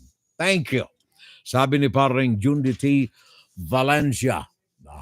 Teka, meron dito nakasulat si parang Jundi eh. May apo, binasa ko na pare ko. April 4 pala, hindi April 5. Mali yung in-email mo sa akin, pare ko eh. April 4 pala, yung birthday ng kanyang apo, Catherine Aguila, anak ni Rica at saka Ryan Aguila. Ang gara pa rin ng Amerikano mo, parang dulas na dulas. Pati ito, napapansin mo pare ko, ya? Matindi ka, ha? Wala pare ko, pang-ordinaryo lang. Pang-ordinaryo lang pare ko, eh. June Di Valencia. Sa mga residente at sa mga bumibisita sa Pampanga, Bulacan at Tarlac kung may okasyon, o wala man, kung ang hanap ninyo ay masasarap na breads, cakes, and pastries, tandaan ang pangalan, Armenia's Bake Shop. Armenia's. Sa Armenia's, makabibili kayo ng mga dekalidad na breads, cakes, and pastries. Sigurado, makukontento kayo sa mga breads, cakes, and pastries ng Armenia. Kahit ikumpara pa ninyo sa iba. Subukan na ninyo. Tunay ninyong maiibigan. Pili na! Order na! Grab food na! Now na! Armenia's Bake Shop. Bring home the best tasting breads, cakes, and pastries. Visit Armenia's Bake Shop Facebook page for details. Thank you, pare ko ha. Maraming salamat, pareng Jundi. Of course, ang Armenias ay meron pong iba't ibang sangay. Diyan sa Guabua, Pampanga, diyan sa Kingsborough, San Fernando, Pampanga, diyan sa 24 Montang Avenue, sa Balibago, Angeles City, sa Pampanga, Unit 1, Business Center, 408 Santo Rosario sa Angeles City sa Pampanga. And then of course sa Malolo sa Unit 4, DB Building, MacArthur Highway sa Malolo sa Bulacan. And finally sa Tarlac City Walk, Zamora Street sa Tarlac City sa Tarlac. Yan ang Armenia's Cakes, Breads, and Pastries. Aha. Pang-ordinary lang. Sabi ni parang Jundi T. Valencia. Now, ang isang pinagtatapunan ko ng pansin ay eto mga nangyayari dyan sa Israel. Gawa ng, ang sabi ng ilang mga observers, parang merong internal feud. May hidwaan na unti-unting humihiwa sa relasyon ng China ng Israel at ng Estados Unidos. Si President Joe Biden ng Amerika ay sinabi kasi kay Prime Minister Benjamin Netanyahu sa phone call nung araw ng Huwebes na ang US policy sa nagaganap diyan sa Gaza will be determined kung ang Israel ay gagawa ng ilang mga spesifiko at konkretong mga hakbangin upang maiwasan at ganun din i-address, tugunan ang naganap na pangbubomba doon sa civilian convoy na kung saan ay 10 ang namatay. So yan ang binabantayan ngayon. Ngayon, ang reaction ng Israel at ng ibang mga nagmamasid sa issue na ito ng Gaza, isa kasi sabi ni Joe Biden, itigil, ceasefire. Sabi ng Israel, sabi ng mga think tanks, at sabi rin ng mga observers, kapag tinigil ang ofensiba ng Israel at matalo ang Israel, hindi po pwede ito. At hindi ito kaganda sa magiging epekto ng relasyon ng Israel sa ibang mga bansa. In fact, ito ngayon ang tinuro ng Israel Minister of Economics and Industry, Ner Barkat, sa pahayag na ito ni Joe Biden at ang nararapat na gawin ng Israel sa tila hindi magandang relasyon ng Amerika at saka ng Israel. Our expectation from our best friend in the world, the United States of America, is to support us fighting the Nazis. The Nazis that are holding these girls captive underneath the tunnels that get raped every day. I spoke to the family of these victims. We expect the United States of America to understand that the biggest enemy we have is Iran and Qatar. They are funding terror all over the world. They have blood on their hands. They're evil. We expect to align interest against the Muslim Brotherhood that are threatening the world, not just Israel. The attack on October 7th was a brutal, intentional attack, raping women, they cut heads off of soldiers and played soccer with them. They put little babies in the oven. These are not angels. These are evil terrorists. They're jihadists that want to kill all Israelis, all Jews, and we anticipate and we expect to see alignment together against the evil. We don't need to be lectured about human lives and innocent lives. We will do everything we can to make sure that people that are not engaged, not involved, minimal damage, and we will do everything we can. We don't need to be put on the spot because we're on the same side. And we need America to be on our side, not to push us to the wrong direction. These are evil people. They want to destroy us. And I anticipate and expect the Western world as one to unite against the evil, to unite against them. Israel's united to finish the job. Yan ang tinig ni Israel Minister of Economic and Industry, Nir Barkat. Yan ang kanyang pahayag. Inaasahan niya na mauunawaan ng Amerika ang mga hakbangin nila at maging kaagapay laban sa mga terorista ng daigdig. Paring Tony Antonio Ojero, paring Ruben Olayaw, paring Maring Marina Coleado. Mga kaagapay din natin ito sa ating palatuntunan at umaagapay sa katotohanan na mga bagay na mga pinag-uusapan natin dito. Sabi ni paring June de Valencia, firm si Netanyahu, he will not be amenable to a ceasefire until Hamas and Hezbollah are defeated. Alam ni Netanyahu na hindi talaga si Biden ang nag-iisip. Natumbok mo pare ko. Netanyahu knows that Biden is not in control. Biden is just a puppet, sabi ni paring June. We just do not know who the puppeteers are. Well, kaugnay dito sa pagkakabomba ng mga anong tawag niyan? Umaalalay, nagpapakain, mga relief operators diyan sa Gaza, pinaliwanag ng Israel na sila'y gumagawa ng mga kaukulang hakbangin.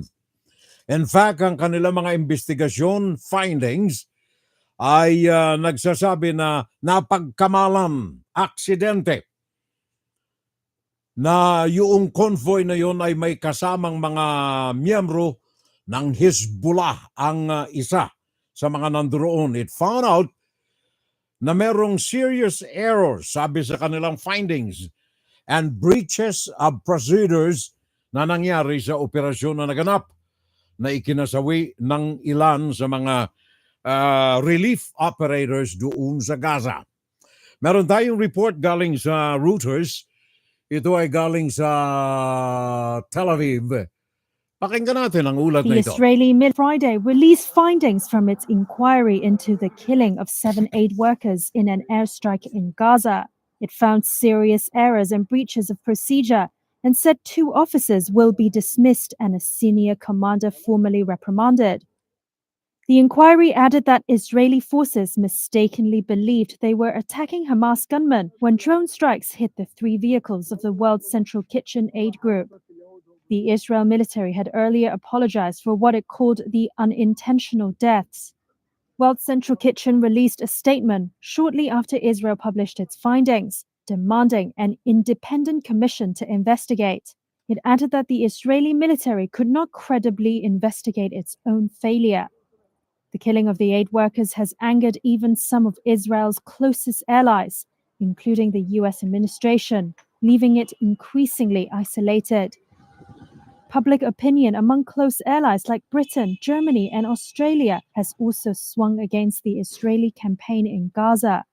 Leaders have become more critical too. And what isn't good enough is the statements that have been made, including that this is just a product of war.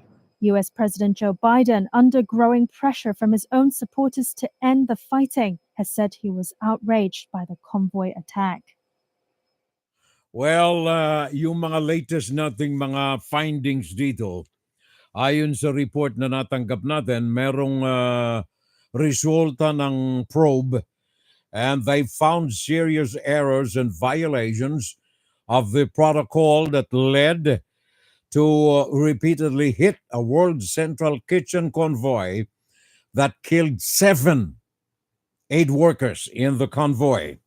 And also ang IDF, ang Israel Defense Forces nagsabi na bilang hakbang na kanilang isinasagawa to rectify the error ay sinipa na yung ilang mga matataas, kasama rito ang 2 senior officials ng Israeli Army na sangkot dito sa maling mga judgment na kanilang naisagawa na nagresulta nga sa pagkakabomba ng convoy na ito.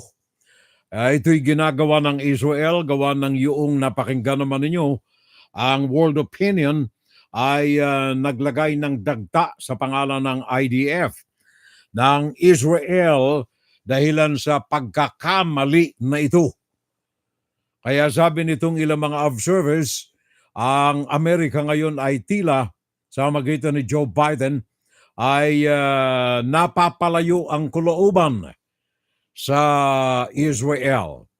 Chris Michel ng CBN, pakinggan natin ang karagdagang ulat tungkol dito sa bagay na ito kasama ng ilang mga kuro-kuro. Israel moved to get more aid into Gaza by opening up a key port and a crossing into northern Gaza.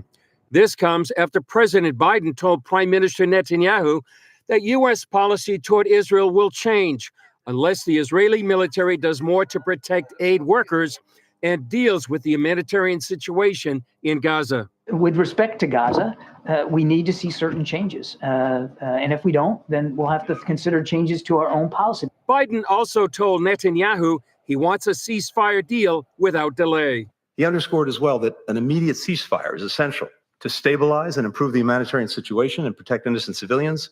But there are still big differences between Israel and Hamas, as Hamas wants the war to end immediately, with a complete Israeli pullout from Gaza. So some argue a ceasefire could mean losing the war. Jeff Balaban, who leads the American Center for Law and Justice's Israel operations from Jerusalem, told CBN News a ceasefire would have dire consequences for Israel. The implications for that is that America has now completely become Israel's tactical enemy.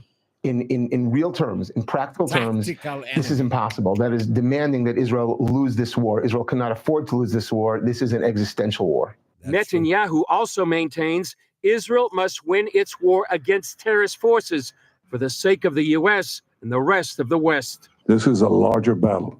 Our battle is your battle. Our victory is your victory. And if we don't have a victory, this will have enormous implications for American security, for our common future. So we must win. In his call with Netanyahu, Biden expressed outrage over Israel's accidentally killing of 7 aid workers in Gaza on Monday. Chris Mitchell, CBN News, Jerusalem. Thank you, Chris. Maraming salamat. Thank you so much. And of course, si Medi Foster Loza, sabi niyo, late na naman ako. It's okay. It's okay, Medi. Nakatape naman ito eh. Pwede mong balik-balikan kahit araw-araw eh.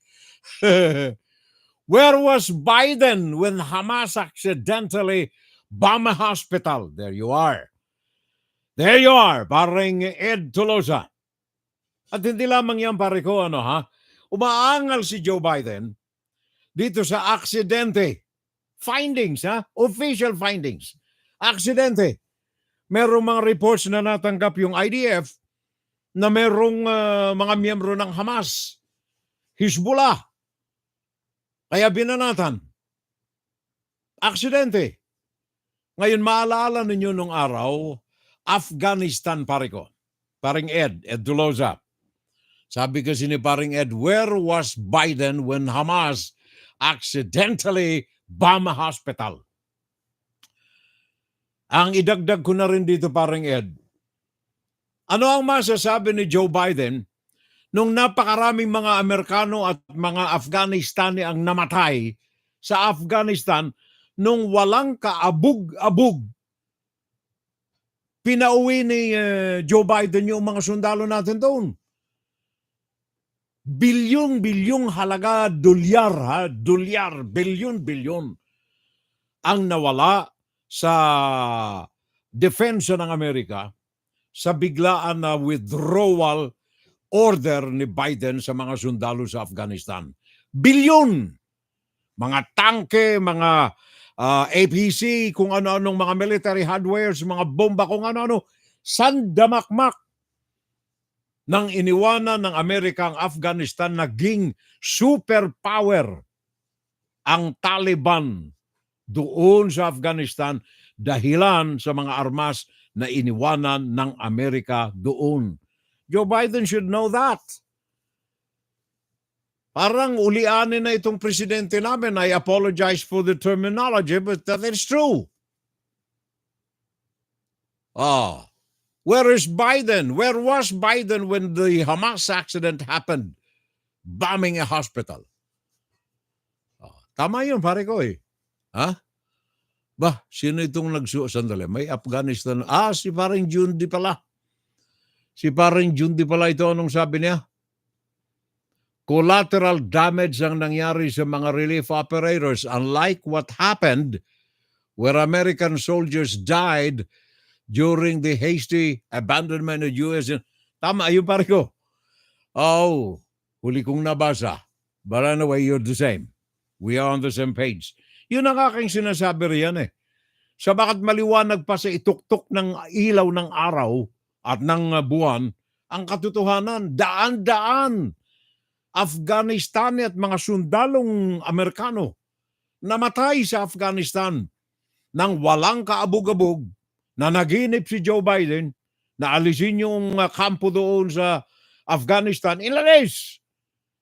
Walang kajuda-juda. Iniwanan bilyon-bilyon. Milyon-milyon na mga ekipaheng militar ng Amerika doon. Kaya naging superpower militarily yung Taliban. Dahilan dyan. Come to think of it, sabi ni parang Jundi, you do not kill the octopus by cutting the tentacle. Israel must hit the head. That is Iran. Thank you, pare koy. Maraming salamat. Mr. President, mantakay mo noong anong tawag niya? Noong Sunday, nung nakalipas na linggo. Di ba Holy Week yun? Linggo ng pagkabuhay sa ating mga Pilipino. Di ba? Linggo ng pagkabuhay. Official religious celebration, Sunday. Pagkatapos si Joe Biden pumirma. Pumirma siya ng isang proklamasyon creating the International Transgender Day of Visibility noong linggo, Marso 31, kaalinsabay ng linggo ng pagkabuhay ng Christian world. Bantay mo, wala tayong against dito sa mga bakla o mga tumboy. Pero napakalaking sampal sa mukha ng mga relihiyosong mga individual o kahit na hindi kayo relihiyoso. Kung kayo ay Kristiyano, napakalaking sampal ito sa mukha natin na itapat, opisyal, ang International Transgender Day of Visibility sa araw ng pagkabuhay. No less than Mike Johnson, Republican Speaker of the House ng U.S. Congress, ang bumatikos dito. Well, it's his own signature on the document. That's why we posted it. The evidence speaks for itself, as we used to say in the courtroom. But look, it's highly possible that he doesn't even know what he's signing. I mean, that might be even more alarming. But I think this episode highlights this proclamation on Easter Sunday is just a great example of that. This radical leftist progressive vision for the country is not who we are as Americans. And I think most of the country agrees with us, Sean. And I think that's why we're going to have a very successful election in November.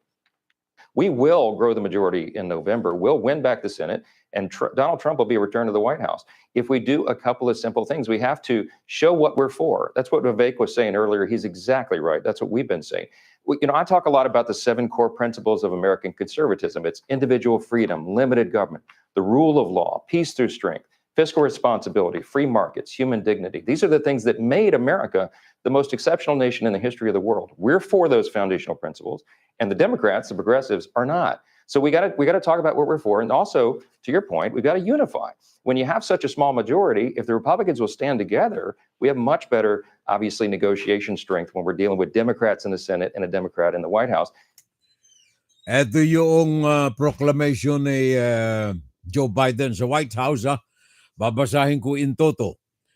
Yung final paragraph nito. Now, therefore, I, Joseph R. Biden Jr., President of the United States of America, by virtue of the authority vested in me by the Constitution and the laws of the United States, do hereby proclaim March 31, 2024 as Transgender Day of Visibility. Andahan mo yan? Presidente ng Amerika.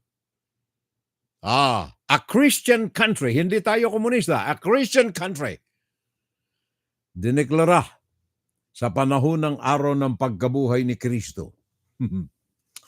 Ay. Hindi kaya bading si Joe? Tanong lang po, sabi ni June de Valencia. Another is, kumukolekta ng voters ang mga puppeteers ni Joe. Walang kajuda-juda. Ano ito? Incognitive Biden does not know what he is doing. Anong ibig mong sabihin, pare koy? Ulianin na or ano? Ala na. Ala na oras eh.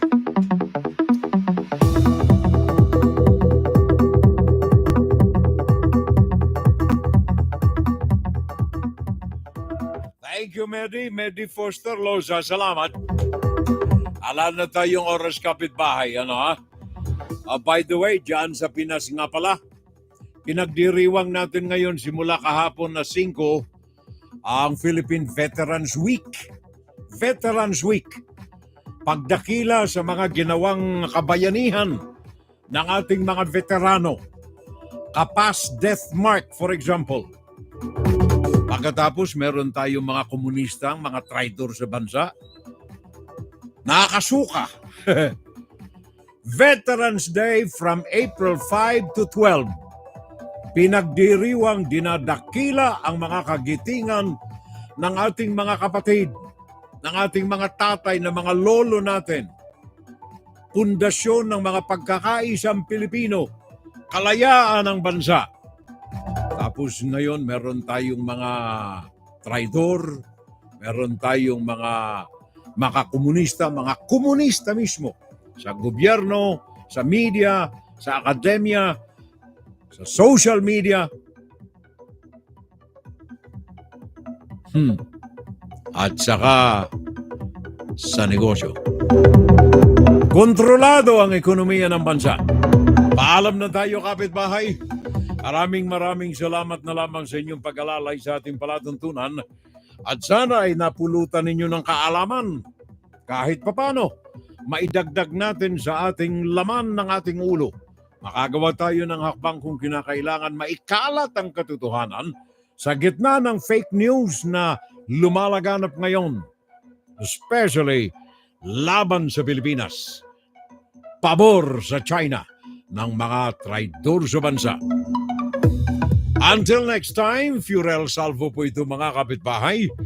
Magandang umaga, magandang tanghali, magandang hapon, magandang gabi sa bawat isa.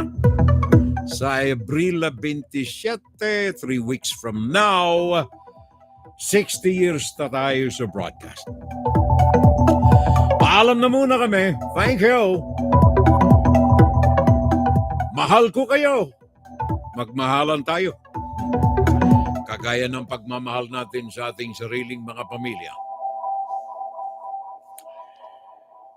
Magandang umaga, magandang tanghali, magandang hapon, magandang gabi sa lahat. Good morning, good noon, good afternoon, and good evening. Diyos mabalos, maray na aga, maray na udto, maray na hapon, maray na banggi, bukas, Sunday, magsimba tayo. Sabi ng kaibigan ko rito, ano ito? Heal our troubled world.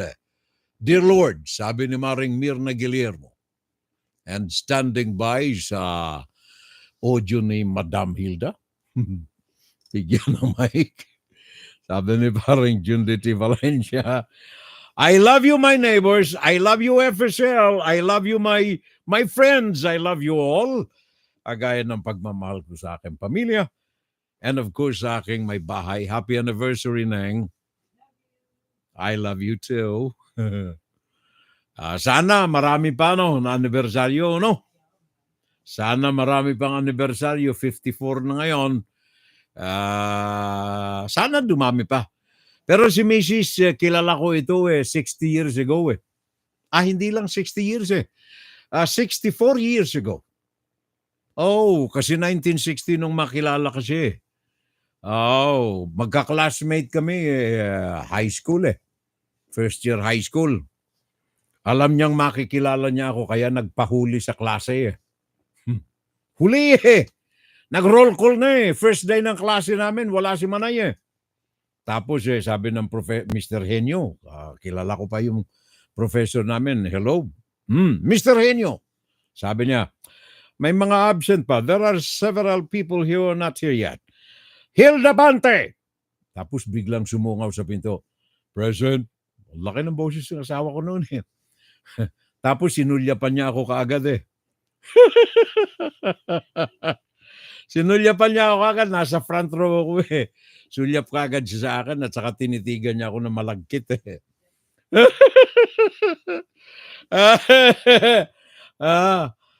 Hindi ko sasabihin na nung ako'y lumipat sa likod lagi ako nakakita kasi si Mrs. nasa front row siya .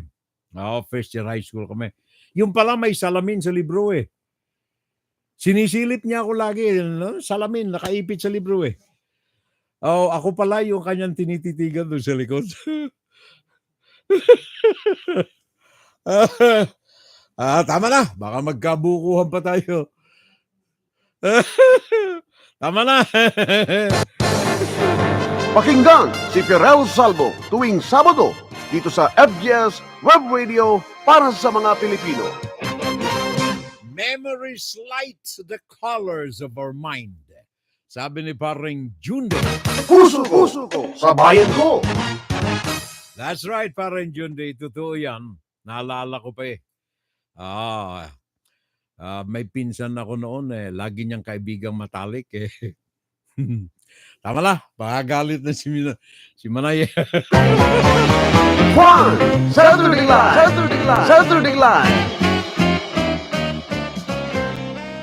Bye-bye.